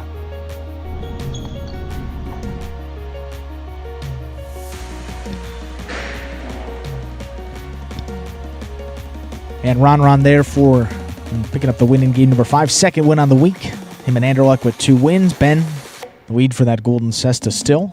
Very early in the week, but 3 wins for Ben. And then a whole bunch of guys with 1. Kubala picked up a win here. Bueno picked up his first win of the week. Tennessee picked up win number 1. We got a lot more games to go here, but obviously a good start for those guys. And we had a question to us forwarded from the Jai-Alai Channel. I was watching a baseball broadcast and you never bring up a question for debate with 2 outs. So we had a minute left there, so we had to table it before the start of this 6th game. But said most improved player of the 2020 season. Oh, that's kind of a loaded question. I'd say for me, I'll start it off. I mean, I think it's got to be Ben. I don't know what you would say. Just Ben. Yeah. No question about it. Yeah, just based on the way he's played. I mean, these past 2 weeks, it's just been staggering. And when you see a guy like that puts in such hard work day in and day out, and then to see the results, I mean, it can't be any happier for the guy. Absolutely no question about it. Unfortunately, players too often look at the stats to see how they're doing, and that's not the best place to look. The best place to look is at the court. Yeah. Fortunately, every game we've ever had is up on YouTube. So you go back, you look game by game, point by point. What Ben is doing literally the last 3 weeks that he's never done before, which is why he would rise to the top of my list, is his positioning, is his court positioning. Yeah. And what we mean by court positioning is when your opponent throws the ball or is getting ready to throw the ball, are you moving to where you believe the ball is going to, and are you accurate with where you're moving to? Right. And in Ben's case, that is absolutely happening. So yeah, he's had some good power all season on the left side. That's changed. Yeah. He's throwing straight and hard on the left side, so that's definitely good. His right side becoming effective. Some of the shots are a little ugly that he throws on the left side, but they're also becoming effective. But there's absolutely no question that he is moving to the ball. His court positioning is picking up just absolutely wonderfully. I'll refer folks to who watched Miami Jai-Alai 98 to 2014, I believe it was, Oratio. That's the example that I go to. There are a number of examples of players who moved to the ball well, but Oratio played 30 years, making it look absolutely effortless. We're ready to begin game number 6. Spectacular 7 singles match, played to 7 points. Points double after the first round of play. Serving the red shirt at post 1 is Kubala. Receiving the blue at post 2 is Jedden. I'm not comparing Ben to Oratio. I'm just saying as far as player who moves to the ball well. There's the serve. We begin.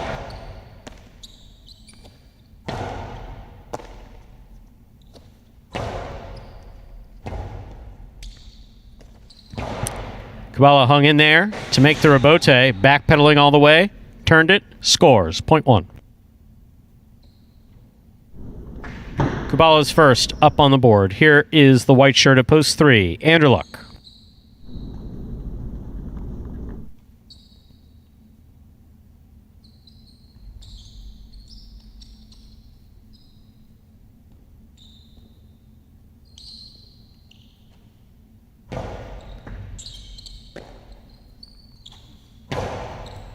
Good catch by Kubala. Nice backhand. Rebote forehand by Anderluck. Good catch by Kubala. He goes deep. Point 1. Our next matchup has Kubala serving to Bragley, wearing the green shirt at post 4.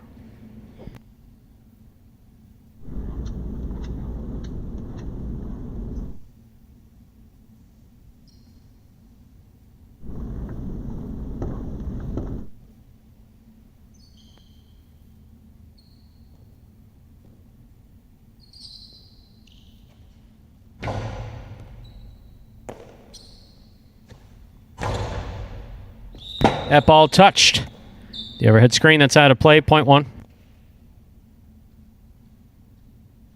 Kubala's on the board with 3 points. Now serving to the black shirt at post 5. Taking the court is Carballo.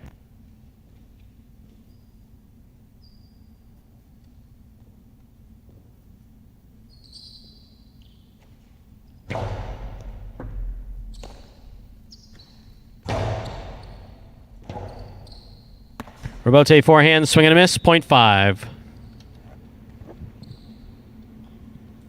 And our next matchup, Carballo will serve to Douglas, who's wearing the yellow shirt at post 6.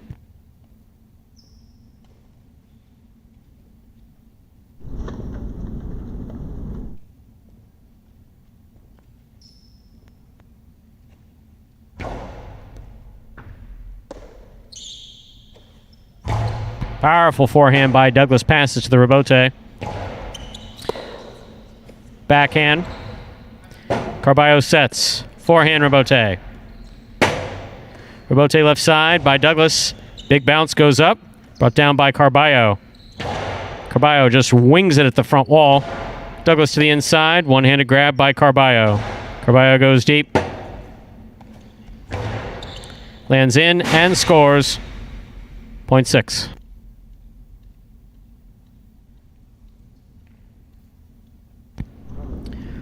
Now receiving pink shirt at post 7, Ron.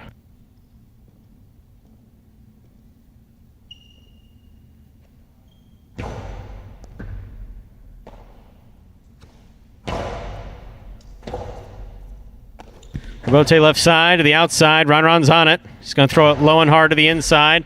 Douglas on the run. Couldn't get there. Point 7.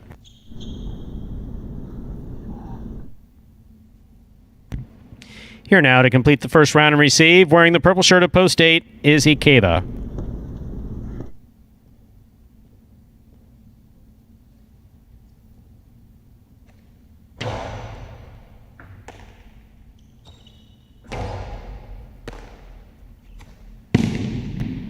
Wow. Point 8.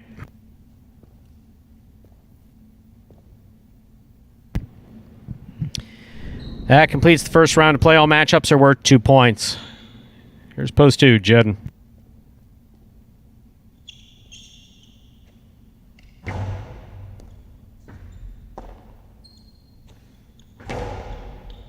Ikeda from the 9 line on the forehand. Goes deep. The Bote forehand not working for Jed. 0.8.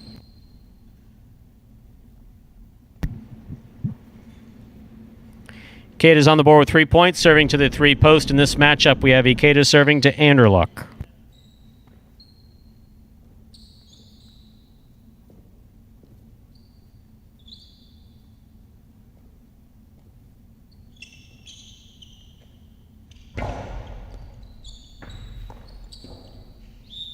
Point 8. Straight point, straight possible game point here for post 8, Ikeda. Trying to stop him. Bragley, green shirt at post 4.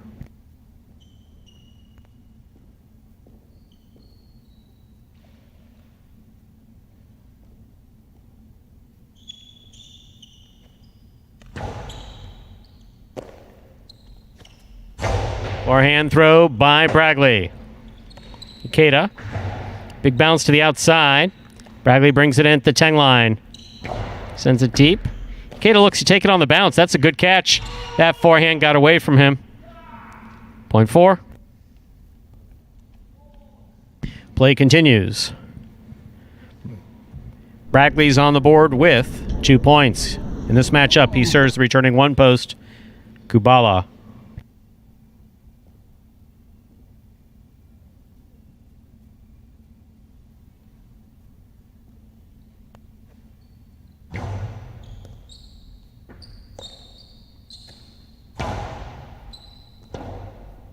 Bote forehand by Bragley. Escape to the overhead screen. That's out of play. 0.1. 1 on the board with 5 points. Serving post 5, Carballo. Possible game point for Kubala.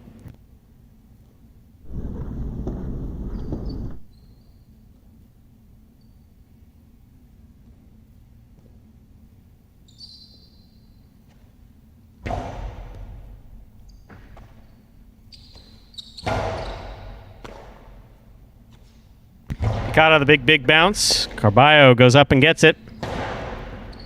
Good pickoff by Kubala. Sends it deep. Carballo sets for the rebote. Takes it on the forehand. Sends it to pass. Nicely played. Kubala. Rebote to the inside. Carballo one-handed grab. Holds onto it. Sends it back. Rebote to the outside. Rebote hooked to the floor. 0.5. Play continues. Carballo's on the board with 3 points, serving to post 6. Douglas takes the court.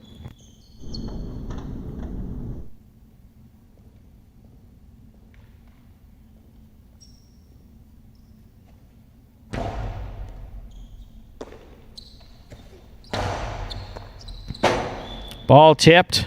0.6. Douglas has 3 points. He serves post 7, returning in the pink shirt. Ron.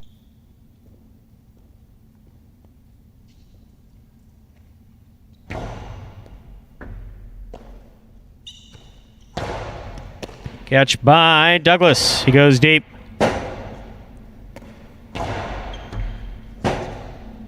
Rebote left side by Douglas. Cleared the overhead screen. Takes a big bounce. Out to the rebote. Douglas makes the catch at the 9 line. Low and hard to the inside. Caught by Ron.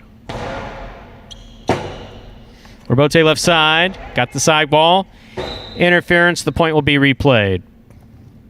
6 has 3 points. 7 has 1. This is a replay of the last point as a result of interference.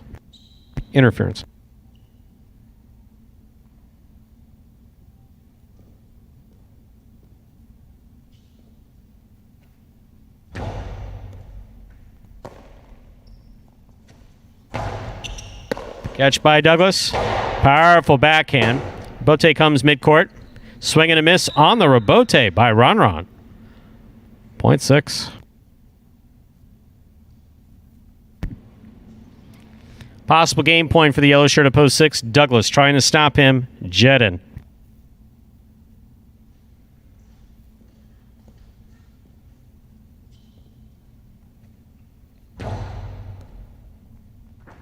Excellent catch by Jedden off a good serve by Douglas. Catch by Douglas. Douglas, depending upon his power, to try to get that ball. Robote left side to the inside. Jed makes a great catch. Douglas from the 9 line. Low and hard. Caught in the air by Jedden. Jedden goes deep. Robote 2-all stays in. Great catch by Jedden. Jedden with a beautiful throw up high. Douglas cut it off in the air. Exactly what he needed to do there. Not mess around with the Robote. That Robote is going to fall short. That is a really well played point by Jedden and Douglas. Point and game to the yellow shirt of post 6. Douglas. 6 wins at 8 serves to 1. This is for second and third place.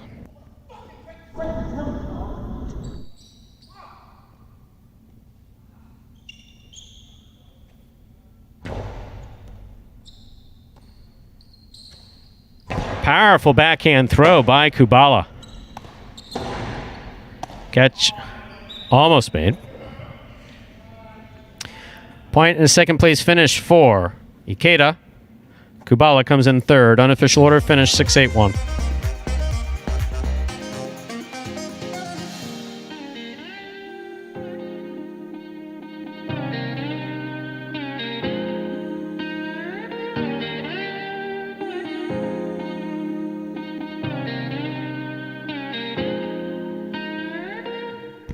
Results from Game 6 are official. Coming in first, post 6, Douglas. Taking second, post 8, Ikeda. Coming in third, post 1, Kubala. 6-8-1 is the official order of finish for Game 6. I'll have your prices up here in just a moment. You got to love those points between Ron and Douglas. It just seems that the speed is just turned up a notch when they get after it, and Ron really winds up for that reverse he threw there, just winds it up, trying to overpower one another, but always seem to play good points. But that time, they've been kind of back and forth here these past few weeks, and that one, advantage Douglas. Gets the win, second win of the week. Just keeps increasing his lead over first place, and increasing back up to 21 wins. That is win number 108 for the Wonder Boy on the year. There are your prices. The $2 Quinella 6-8, that's first and second in any order, $34.20. Trifecta 6-8-1, $681.20. Early pick 3, 186. All 3 numbers returning $52.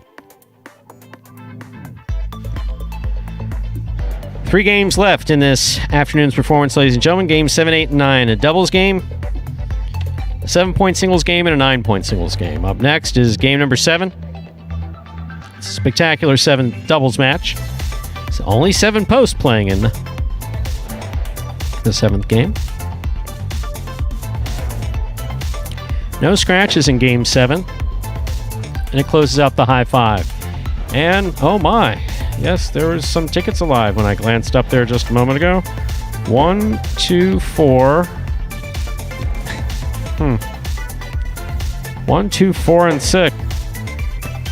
1, 2, 4, and 6. All alive. Whoa. Going into the high 5. This is when it earns its reputation as the most generous, because any place else, they're shutting it off. That's it. We've had enough. That's it. The money machine's closed. We can't do this. Yeah, but we can it's not just like one number's up there. It's 1, 2, 4, and 6. And a lot of the favorites, 1, 2, 4, and 6. Fred and Ikeda, El Barba and Bradley, and Bueno and Tennessee, the only teams that could make that high 5 carry over. We'll see how the action shakes out in that 7th game. Only doubles game that's coming up here in just under 6 minutes.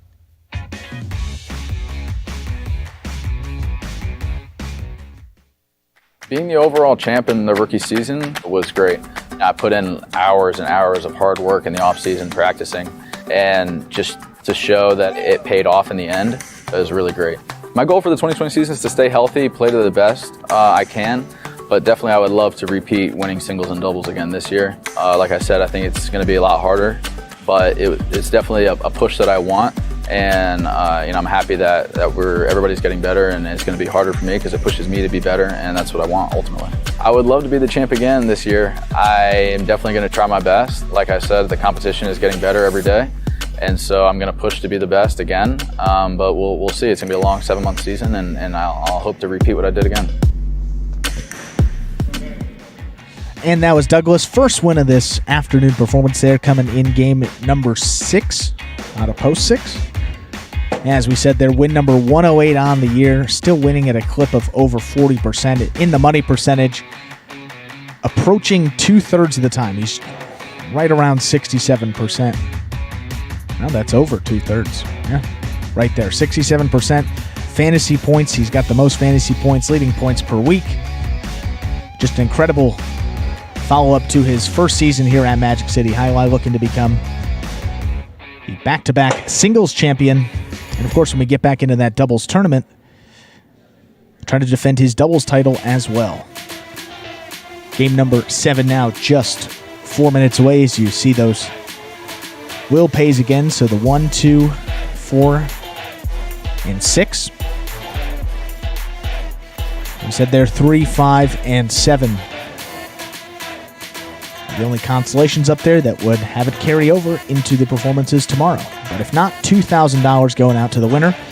And we talked about in that Matt Day how it was about 25% of the time at one point in the season. That was about a month ago. I've updated numbers on that high five. This season, paid jackpot 36 out of 108 times. So 1 in 3. It's increased from that 25%. We said about 30%. No, it's closer to 1 in every 3 times. That high, 1 in every 3 performances, that high five goes. And of course, it's guaranteed at $2,000 in all of them. So the numbers back it up as the most generous wager in all pari-mutuels, and you're seeing it firsthand here today if you joined us. A couple of numbers were on the board in that matinee, and now we got 4 of the 7 numbers again here in the afternoon. Maybe we'll add another feature, like you have to be standing on your head at a mutual window when you place the bet. And you have to be at a place that has a mutual window, no watch and wager. Yeah, you can only place them in person. Yeah, that would be a... Has to be placed in person while standing on your head and paying in $2 bills. A $2 bill. The bet has to be made in $2 bills. I remember the days when I used to get $2 bills, and that was like, you get like one $2 bill as like a birthday present. That was a real treat. I probably have a stack of them somewhere, right? Those add up. You don't know if you have them somewhere? They got to be somewhere in my childhood bedroom. I mean, not sure where they are. Your childhood bedroom still exists, or is it a museum? No, it's not a museum yet. Well, it was probably. You have to go beyond the velvet ropes to get to it. Yeah. No, that's not Jeeves has been working to clean it out. That's we got him back up in Chicago this weekend. Jeeves screwed you out of those $2 bills. Yeah, I see. We figured, but that's you knew you're going to be a pari-mutuel guy when you're betting in $2. And they give you the $2 increments. That's really a sign that. Years ago, I had a mutual clerk call me. He was hiding in my office. Absolutely hiding in my office. At a front on the remain nameless, but there weren't many of them. And a mutual clerk literally called and asked if we could take someone had, I think, like $100 in $2 bills or something like that. It's like, well, yeah, it's legal. It's legal currency. Legal tender. Yeah, it's legal tender. We'll have it. Yeah, they got the distinct look, right? Wasn't it cursive? I mean, or kind of like squiggly font a little bit. I have a couple. I'll bring one in tomorrow. If you remind me, I'll bring one in tomorrow. I have a couple sitting in a drawer. I know which drawer it's in. Yeah, better than me. Yeah, I have a couple sitting there.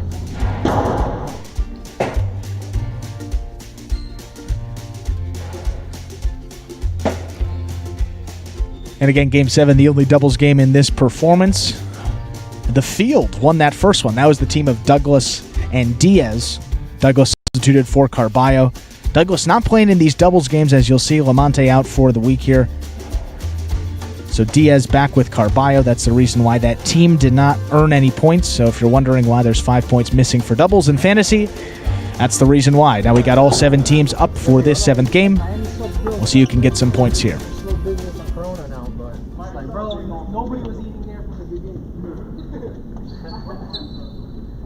We're ready to begin Game 7. It's a spectacular 7. Doubles match played to 7 points. Points double after the first round of play. Our only doubles game in today's performance. First matchup has Jedden serving to the blue shirts opposed to Diaz and Carballo. There's the serve. The game has begun. Robote left side, by.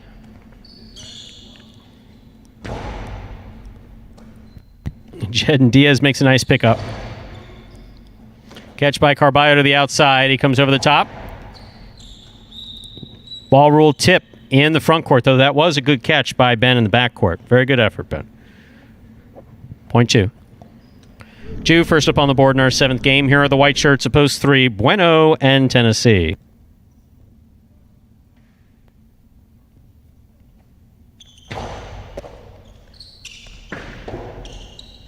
Bueno with the soft touch. Diaz got there.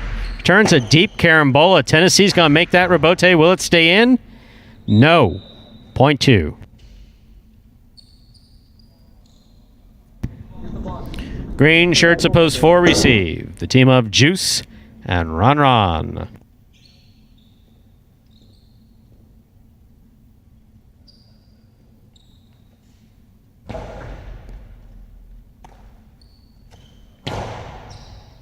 Carballo makes a particularly difficult catch behind the 13 line on the forehand. Ron powers another one. Rebote coming all the way out. Diaz hangs in there to make it. Just hit the pad. Point 4. 4 serves to the black shirts opposed 5. El Barba and Bragley receive.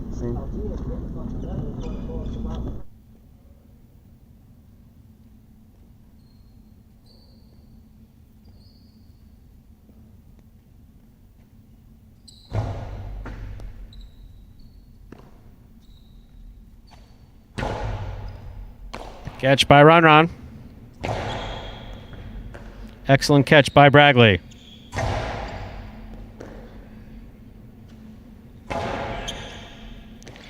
Bragley calls for the catch. Throws it hard to the outside. Ron makes the catch. Throws the carom. Out. Point 5.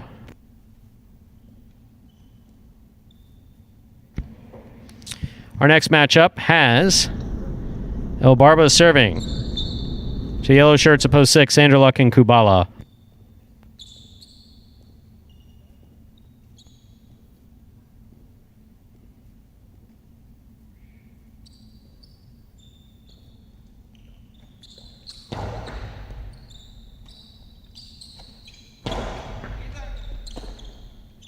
Good pickup on the forehand of Bragley.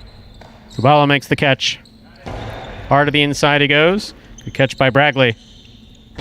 Bragley looking to thread the needle. Kubala runs around him, grabs it, plays it from the left side. El Barba is there. That's a nice catch by El Barba.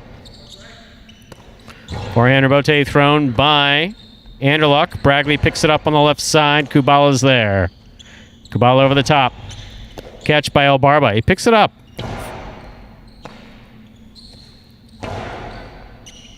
Bragley with a difficult catch at the 13 line. Outside placement, thrown off the court. Point 6.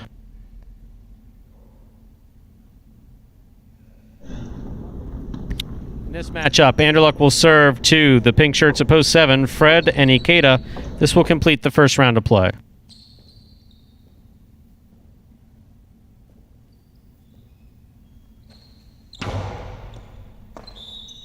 Under serve. Point 7.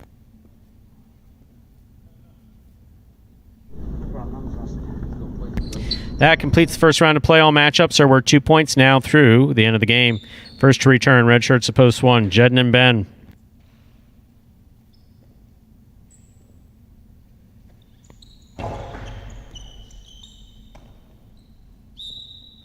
Point 7. 7 has 3 points, serving to the 3 posts. Returning in the white shirts are Bueno and Tennessee.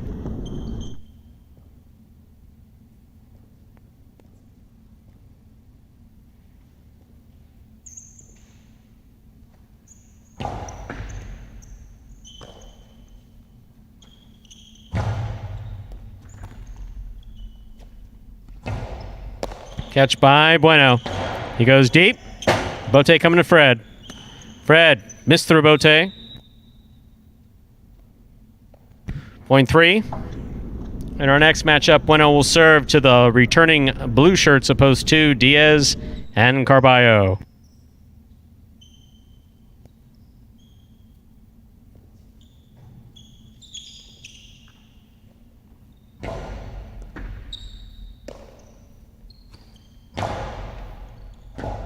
Big backhand by Carballo cleared the overhead screen. 2-all, stopped by Diaz. Carambola by Diaz. Will score. Well thrown by Diaz. Point 2. 2 on the board with 4 points in this matchup. Diaz serves to Juice and Ron.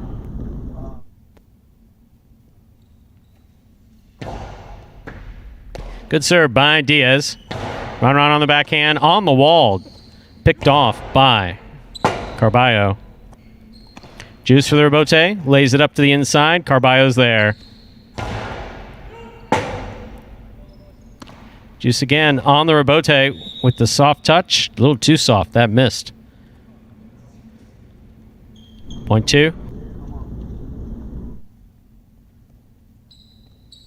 Possible game point for the blue shirts at post 2. Diaz and Carballo trying to stop them post 5. El Barba and Bragley.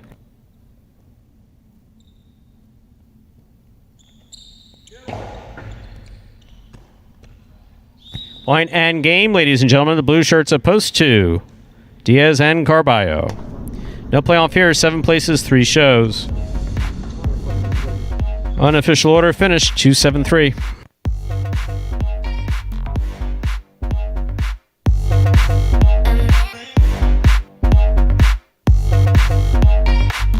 Results from Game 7 are official. Coming in first, post 2. Diaz and Carballo. Taking second, post 7. Fred and Ikeda. Coming in third, post 3. Bueno and Tennessee. 2-7-3 is the official order of finish for Game number 7. We'll have your prices up here in just a moment.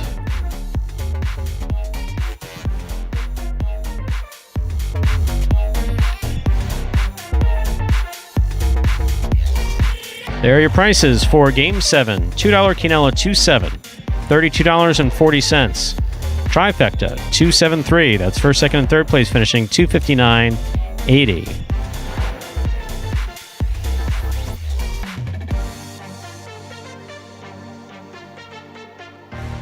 A high 5, 71862. 5 of 5 numbers, 1 ticket, returning $2,000. Congratulations to the lucky winner of this afternoon's high 5.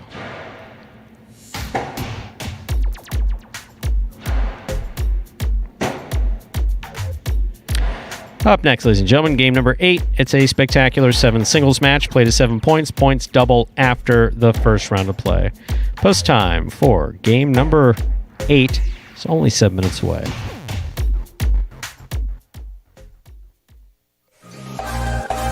I know I'm better at singles. I have more success in singles, but I learn more from doubles. I walk away with a lot more life lessons, and they stick with me, I'm telling you, late into the night, and those lessons they've stuck with me. Doubles it's kind of like, what do you want and what do you need? Playing doubles, you're definitely having to trust on each other. You're trying to rely on each other, and it's just a lot like a marriage. It's compromise. It's days where you're like, wow, this person's crazy, but maybe you can't express that. You can't tell them that. You got to tell them, hey, I'm with you. I'm gonna stick by you. You know, I got your back. You know, no worries. Even though maybe in your head you're like, what was this person thinking? You know, like they say, as iron sharpens iron, so friend sharpens friend. And that's what you find in doubles. You find that, you know, you and your partner, you make each other better. And it's hard, but you walk out a better person.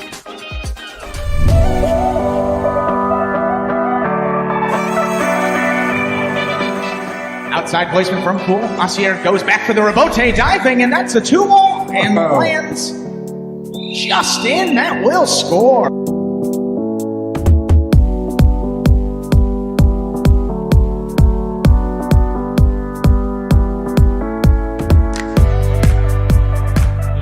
Line. Outside placement stopped by Willow. Willow plays it back. Bueno, what a rebote save on the left side.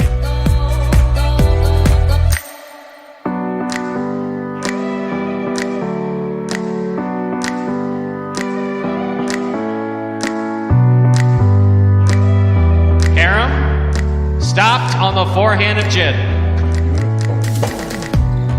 What a beautiful rebote. Jin on the run to bounce his scores.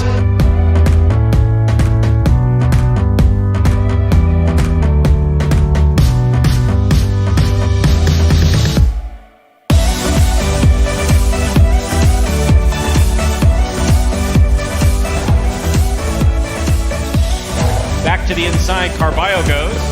Douglas with the blind save. Wow. Just lobbed it up under his arm. Man.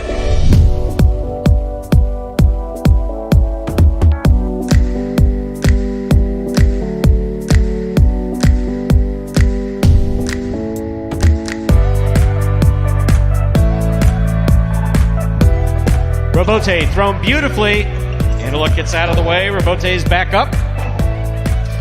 What a fine effort. This is a 2-ball. El Barba on the run. Man, oh man. And it scores.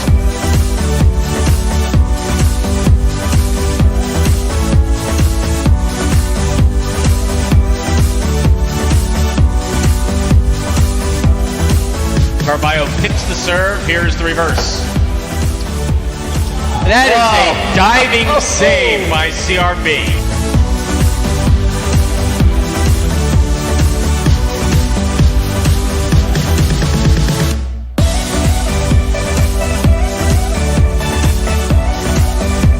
He somehow gets rid of it in time without holding it. Here's Anderluck.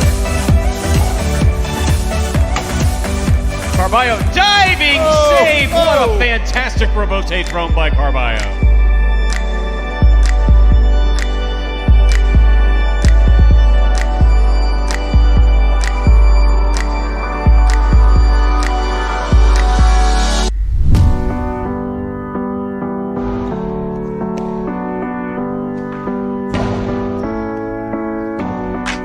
Ben, diving save, it's up, it's in, it's scored. Wow. That's why you never give up.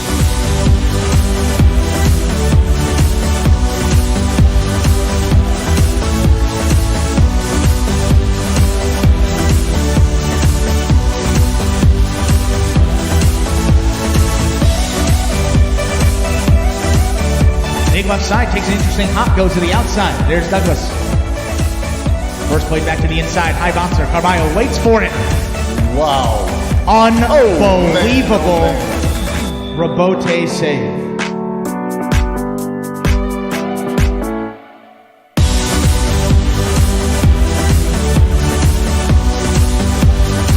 Carballo's there. Sidearm carom, split placement. Kubala up at the 5-line. Willow, that's in play. That is absolutely in play.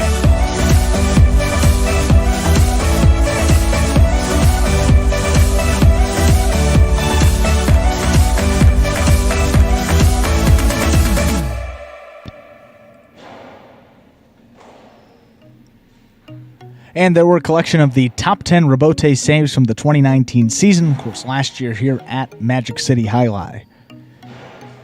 Takes us down to under a minute till we get into game number 8. Of course, game 8, the second leg of that late pick 3, also closes out the mighty Ocho. You saw those will pays. Or perhaps we won't get another look at them, but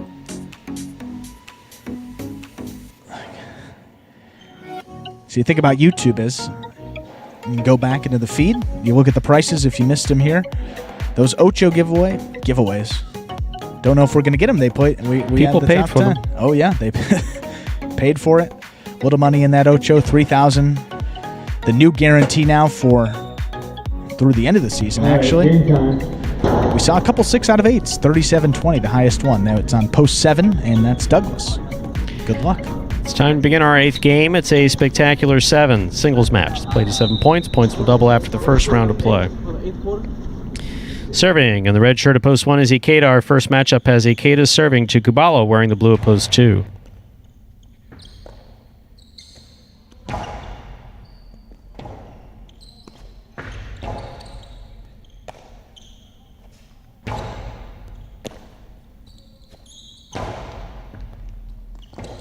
Kubala hangs in there to make the rebote nicely from the left side. Here's Ikeda from the outside. High 3-wall play.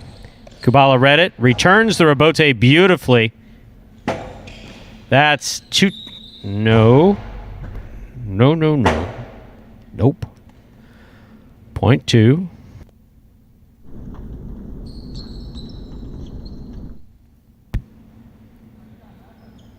Kubala first up on the board in our 8th game. Here's the white shirt at post 3, Anderluck.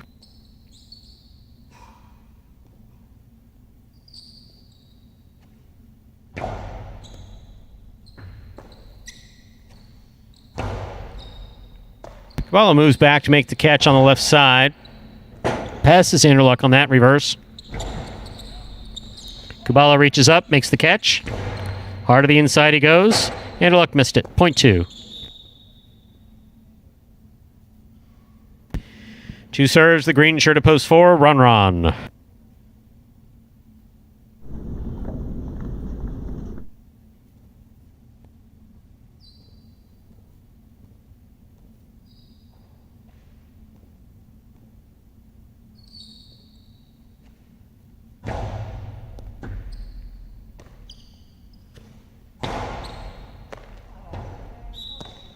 Point 4. In our next matchup, Ron will serve to the black shirt at post 5, worn by Ben.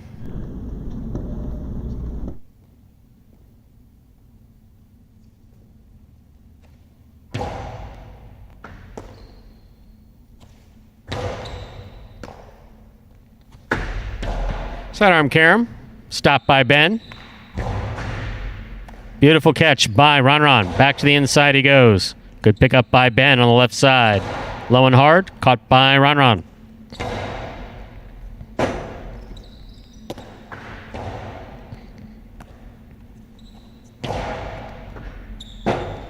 Point 4.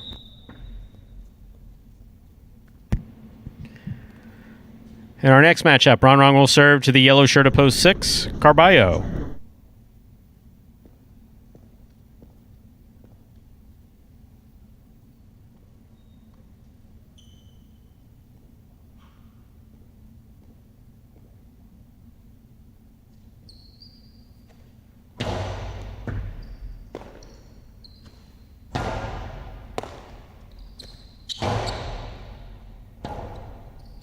Rotate forehand saved by Carballo. Interference, the point will be replayed.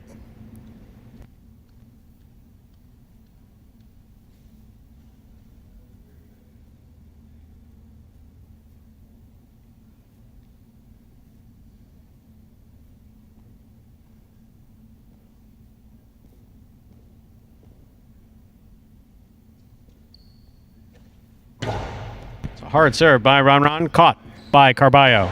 Big backhand by Carballo into the Chula and scoring. Point 6.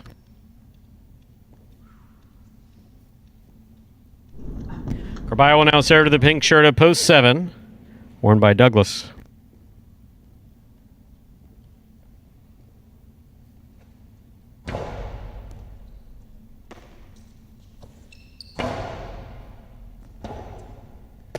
Strong forehand rebote by Carballo rather. Douglas on the return. Picada cut off, but not held on to. Point 7. Here now to complete the first round and receive, wearing the purple shirt of post 8. Bueno.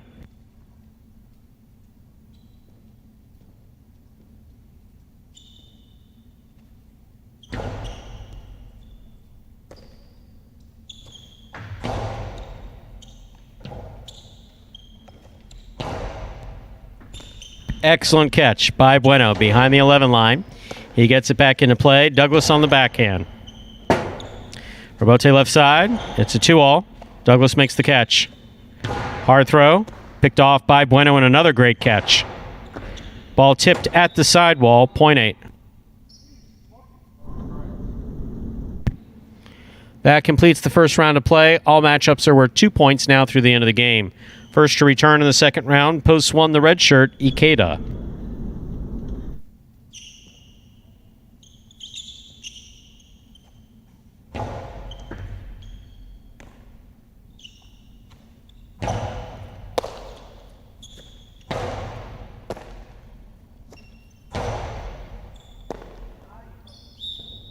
Point 1. Ikeda is on the board with 2 points. In this matchup, he serves to the white shirt at post 3. Anderluck.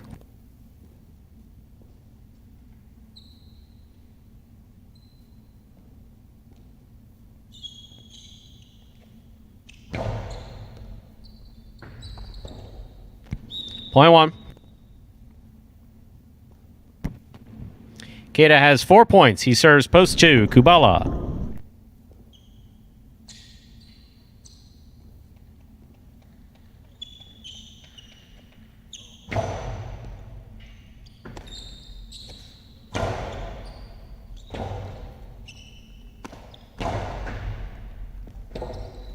Robote left side by Kubala.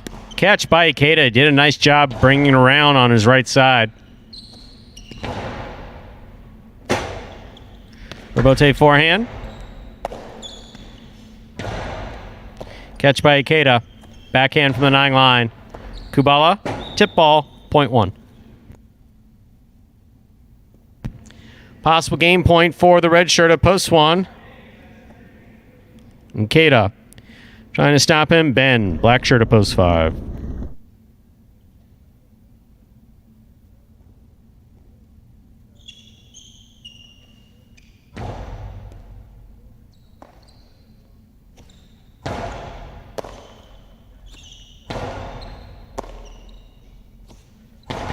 Big backhand by Ben.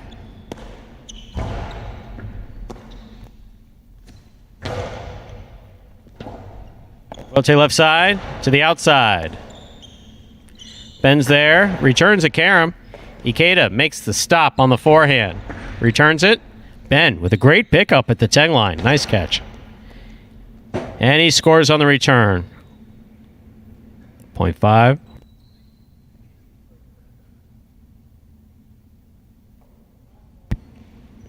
Play continues. Ben on the board with 2 points, serving the returning 4 post, who's Ron.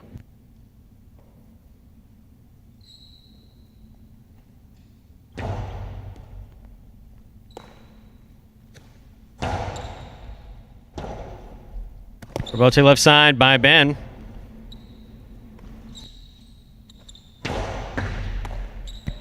Point 4.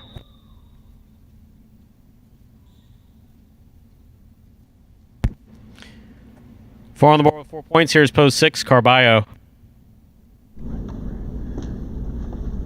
I was there.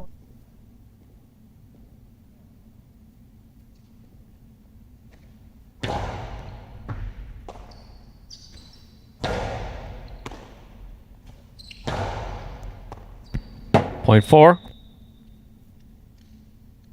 Possible game point for Ron in the green shirt at post 4. On the court trying to stop him. In the pink shirt at post 7, we have Douglas.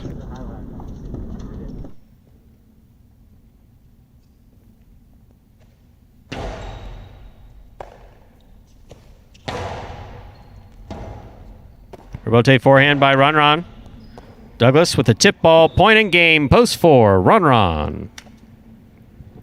4 wins it, 1 places, 2 will serve to 5. This is a playoff for 3rd place.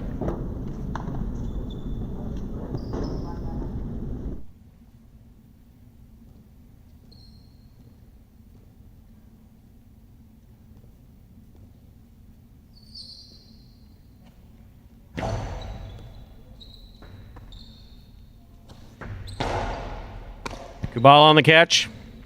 He goes deep. Kubala makes the catch. Back to the inside he goes. Here's Ben. Great pickup by Ben on the left side. Robote forehand by Kubala. Ben comes up with the ball on the 9 line. Outside placement. Stopped by Kubala.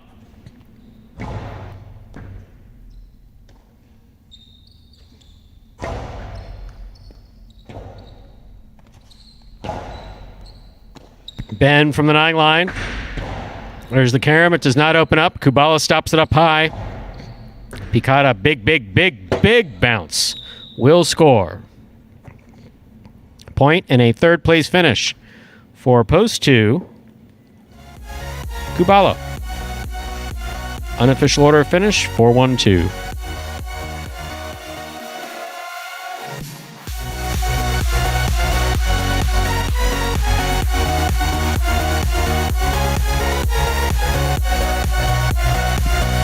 Results from Game 8 are official as posted. Coming in first, Post 4, Ron. Taking second, Post 1, Ikeda. Coming in third, Post 2, Kubala. 4-1-2, the official order finished from our 8th game.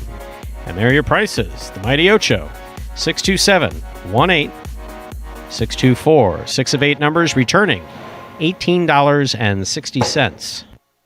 $2 wagered on 4 to win, returning $13.40. The Quinella, first and second in any order, $11.60. $2 trifecta, 4-1-2, first, second, and third place finishing, $112.40. Up next, ladies and gentlemen, is our 9th and final game. It's a spectacular 9 Superfecta match. It's your only Superfecta wagering opportunity in today's performance. There are no scratches, and post time is just 7 minutes away. Good luck.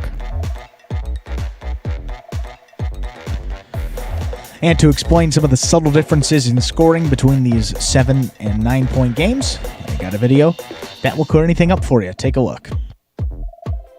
Spectacular 9 singles games are played with 8 players. Each player wears a different color jersey numbered 1 through 8 on the front. These numbers are traditionally referred to as post numbers. Post numbers are used to signify the order in which the athletes will play in a game. These numbers are also used for betting purposes. Don't be confused by the numbers on the back of our jerseys. Those are just for fun. Each game begins when the player in the post 1 red jersey serves to the player in the post 2 blue jersey. The served ball must land between the 4 and 7 lines marked on the court's side wall. If the ball lands between those lines, the serve is good and play continues until one of those 2 players wins that matchup. The player who loses the matchup exits the court and waits for his next turn at the end of the rotation. It's important to note that every game has 2 rounds. The first 7 matchups in a game make up round 1. Each matchup in round 1 is worth 1 point. Round 2 refers to all matchups that take place after the 7th and final matchup of round 1. The number of matchups in round 2 varies from game to game.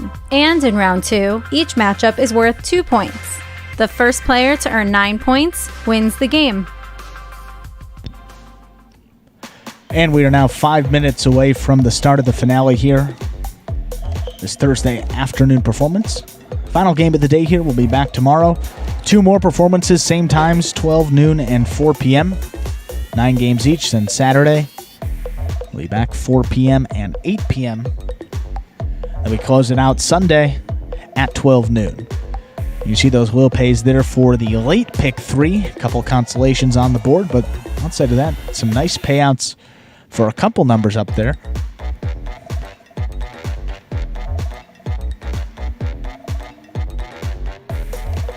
I see that all those payouts up over nearly $300 if you get 3 out of 3. So not bad. It's part of that late pick 3 just instituted last week here at Magic City. And again, your only opportunity to play that Superfecta wager. Stu said returns cash on 1st through 4th. Got to get the top 4 players all in the exact order to hit that Superfecta wager, and there's a 10-cent option. You can spread out some combinations with that 10 cents.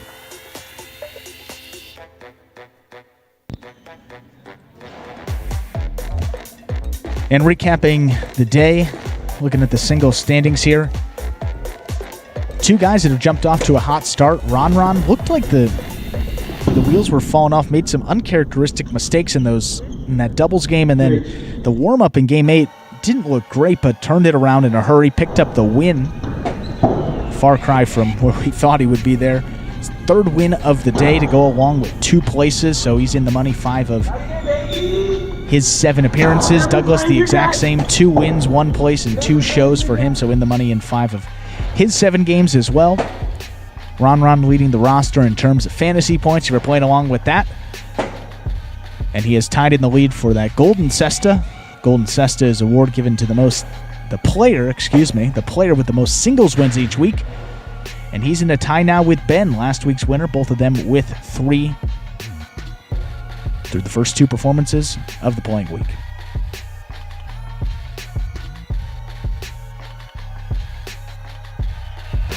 Three minutes to go before we begin game number 9. Game 9 is now just 3 minutes away. So that earlier question, Stu, got me thinking. Obviously, we talked about who perhaps has shown the greatest improvement from the start of this season. Is there any guy that you see as really on the cusp of breaking out, potentially maybe the next Ben and going to rattle off a lot of wins here in the coming weeks? Why complicate things? Why complicate things? Why complicate things? You asked me my opinion, I said Ben. You said Ben, we agreed. Now you want to start an argument. No. Now we're going to argue. I frankly don't get it. I don't get it. No, everybody, I see. Why Ben comes to mind is because I didn't expect Ben to make the strides that he has made. I couldn't have sat there when we started on May 1st and prognosticated that he would be doing the things that he's doing right now. I didn't see that coming. Everyone else is pretty predictable in terms of the progress that they're making. Angeluk will get progressively better with Robote and with his left side. Carballo just got to get consistent. Carballo is the one who should be taking off. Yeah. Carballo is, don't get me wrong, Carballo is not a disappointment. No, I'm not saying I'm disappointed. What I am saying is that he gets all caught up with those his skills, silly, let me throw my left side out and the balls get there and it's a magic catch and I'll bite my tongue and isn't everything wonderful, but it'll drop 2 out of 5. Right. Or 2 out of 4. So it'll drop like 50% of them, so why not just catch the ball? So Carballo could be phenomenal. Could be absolutely phenomenal, but he's just not quite getting there. Kubala, on the other hand, he's gotten a little bit better. So the majority of our players get better incrementally with what they have to work with. So I think it's pretty predictable across. Ben is the surprise. Yeah, Ben has really been the surprise. Jedin's Robote has been absolutely remarkable. Right, I was going to say there, Jedin or perhaps Kubala. You see him starting to work on that carom a little more, meaning he's focusing more on the offensive game, and you've seen that's translated to a couple of wins here the past few weeks. So it's game number 9. Close it out. We got the finale, Stu. Time to begin our 9th and final game of the afternoon. It's a spectacular 9 superfecta match played at 9 points. Points double after the first round of play. Serving in the red shirt at post 1 is Bueno. Receiving in the blue at post 2 is Ikeda.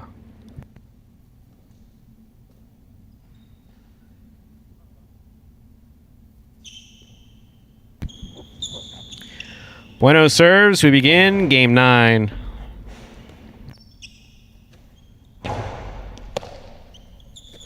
Bueno goes deep, taken in the air by Ikeda. Scoop by Bueno. Ikeda makes the catch.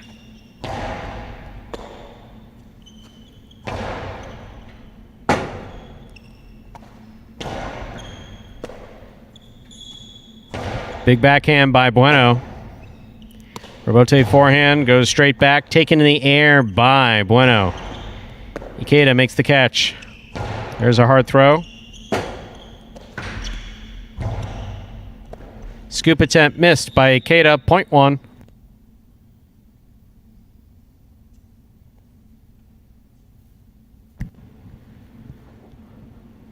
Bueno gets the first point of our 9th game. That'll bring to the court the white shirt at post 3, Ron.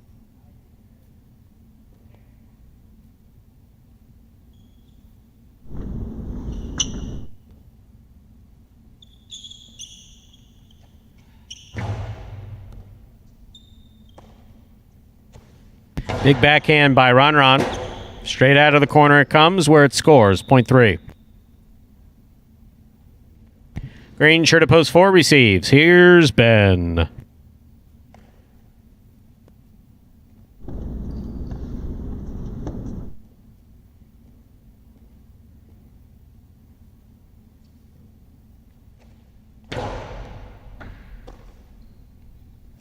Big backhand by Ben.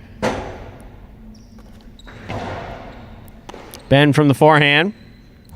Hard throw to the inside, caught in the air by Ron. Ron goes deep. Robote's coming way out. Ben hangs in there, makes a 2-wall Robote, lands just out. Good thought by Ben, point 3.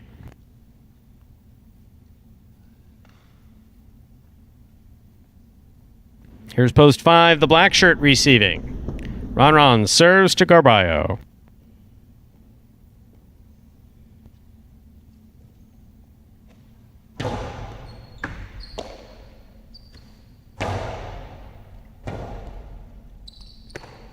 Strong forehand rebote thrown by Ron.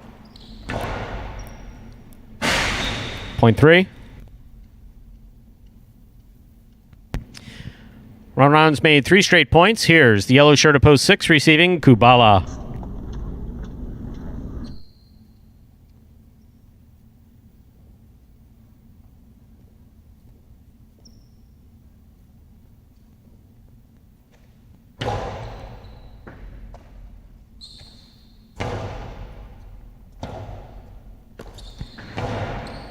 Kubala makes the catch on the right side. Hardy goes to the inside.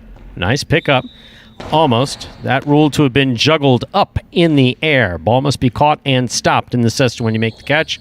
Point goes to the 6. In this matchup, Kubala will serve to the pink shirt of post 7 worn by Anderluck.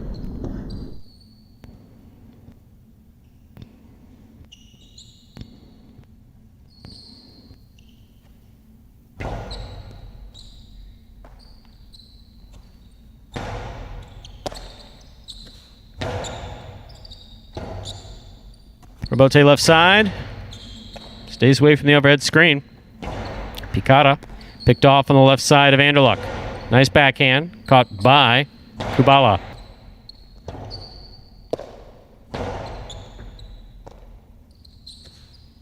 Big backhand by Kubala.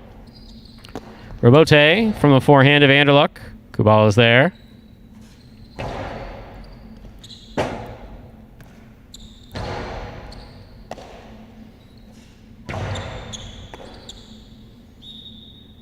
Point 6. Here now to complete the first round and receive, wearing the purple shirt of post 8, is Douglas.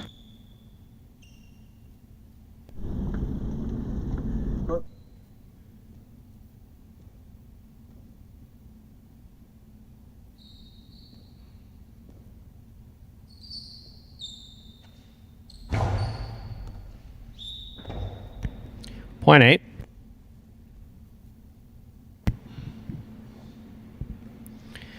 That completes the first round of play. All matchups are worth 2 points.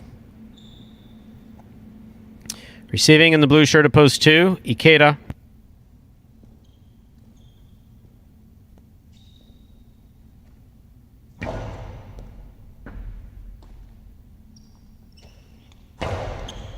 Douglas moves up aggressively on the ball, makes the catch on the left side. Rebote forehand by Ikeda.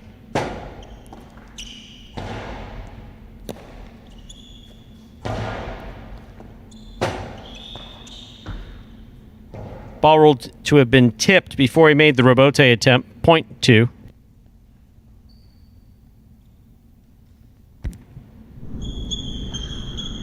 Two on the board with 2 points as we complete the first round of play. That was already complete. Here's post 1. Bueno. Point still double.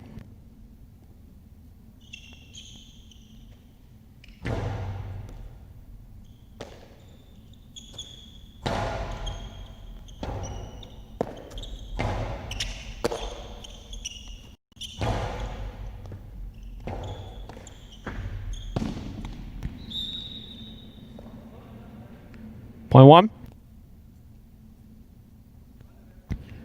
Bueno's on the board with 3 points. In this matchup, he serves to the green shirt of post 4, worn by Ben.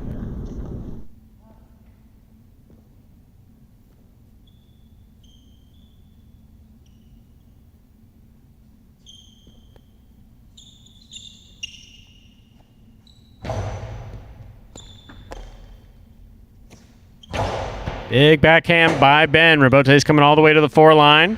Turned on the left side of Bueno. Hard throw, passing Bueno. Bueno hangs in there to make the rebote. That's a great effort by Bueno. Falls just short.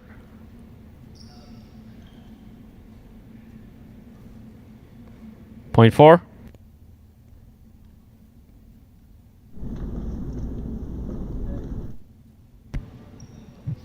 Here's post 5, Carballo.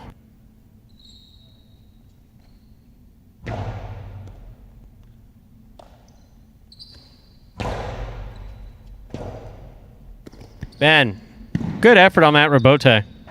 Point 5.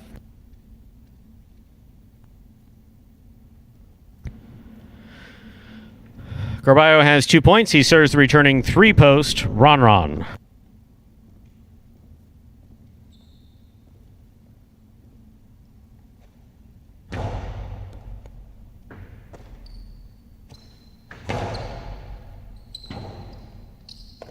Rebote by Carballo to the inside. Nicely thrown. Ron's there. Hard backhand by Ron. Rebote left side. Right up the middle. Ron's there, but missed the catch. 0.5. Carballo has 4 points. He serves to post 7 in the pink shirt. Anderluck.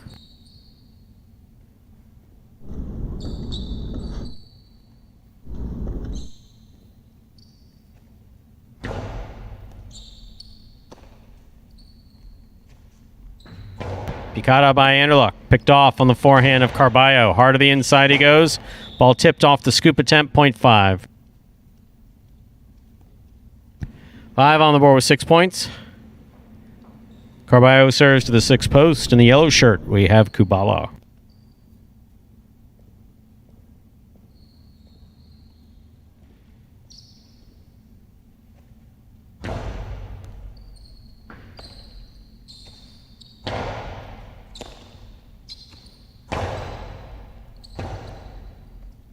Rebote forehand played nicely by Kubala. Carballo catches it in the air.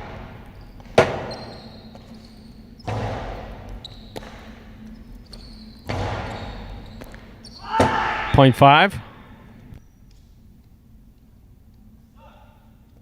Straight points to a possible game point here for the black shirt at post 5. Carballo trying to stop him. Post 8, Douglas.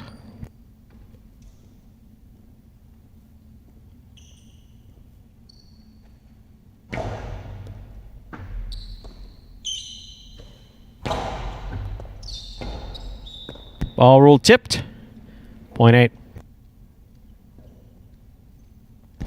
Play continues. 8 on the board with 3 points. Serving to post 2. Blue shirt returns. Worn by Ikeda.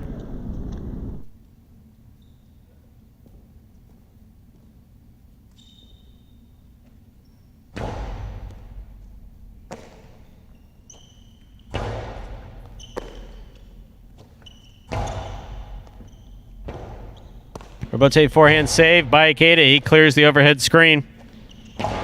Hard throw to the inside. Ikeda, excellent effort to try to make that rebote. It lands just wide. 0.8. Douglas has 5 points, but remember 9 points needed to win a superfecta game.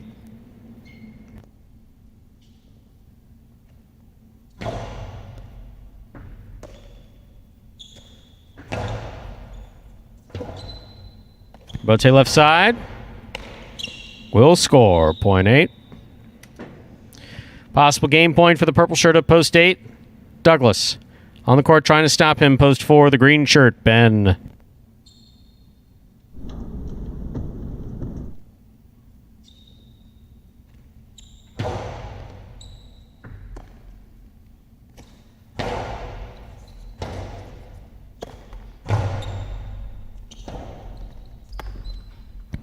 Point in game, post 8, Douglas. 5 places, 3 will serve to 1. This is for 3rd and 4th place.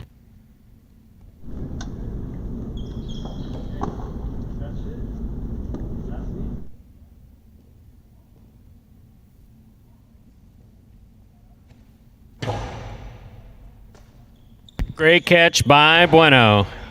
Ron from the left side.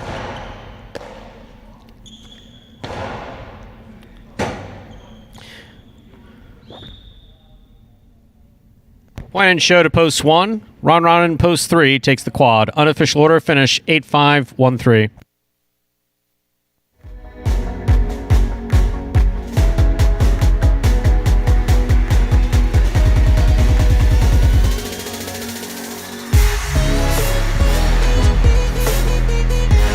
Results of Game 9 are official. Coming in first, post 8. Douglas taking second, post 5. Carballo coming in third, post 1. Bueno taking the quad, post 3. Ron 8-5, 1-3 is the official order of finish for Game number 9. We'll have your prices up in just a moment.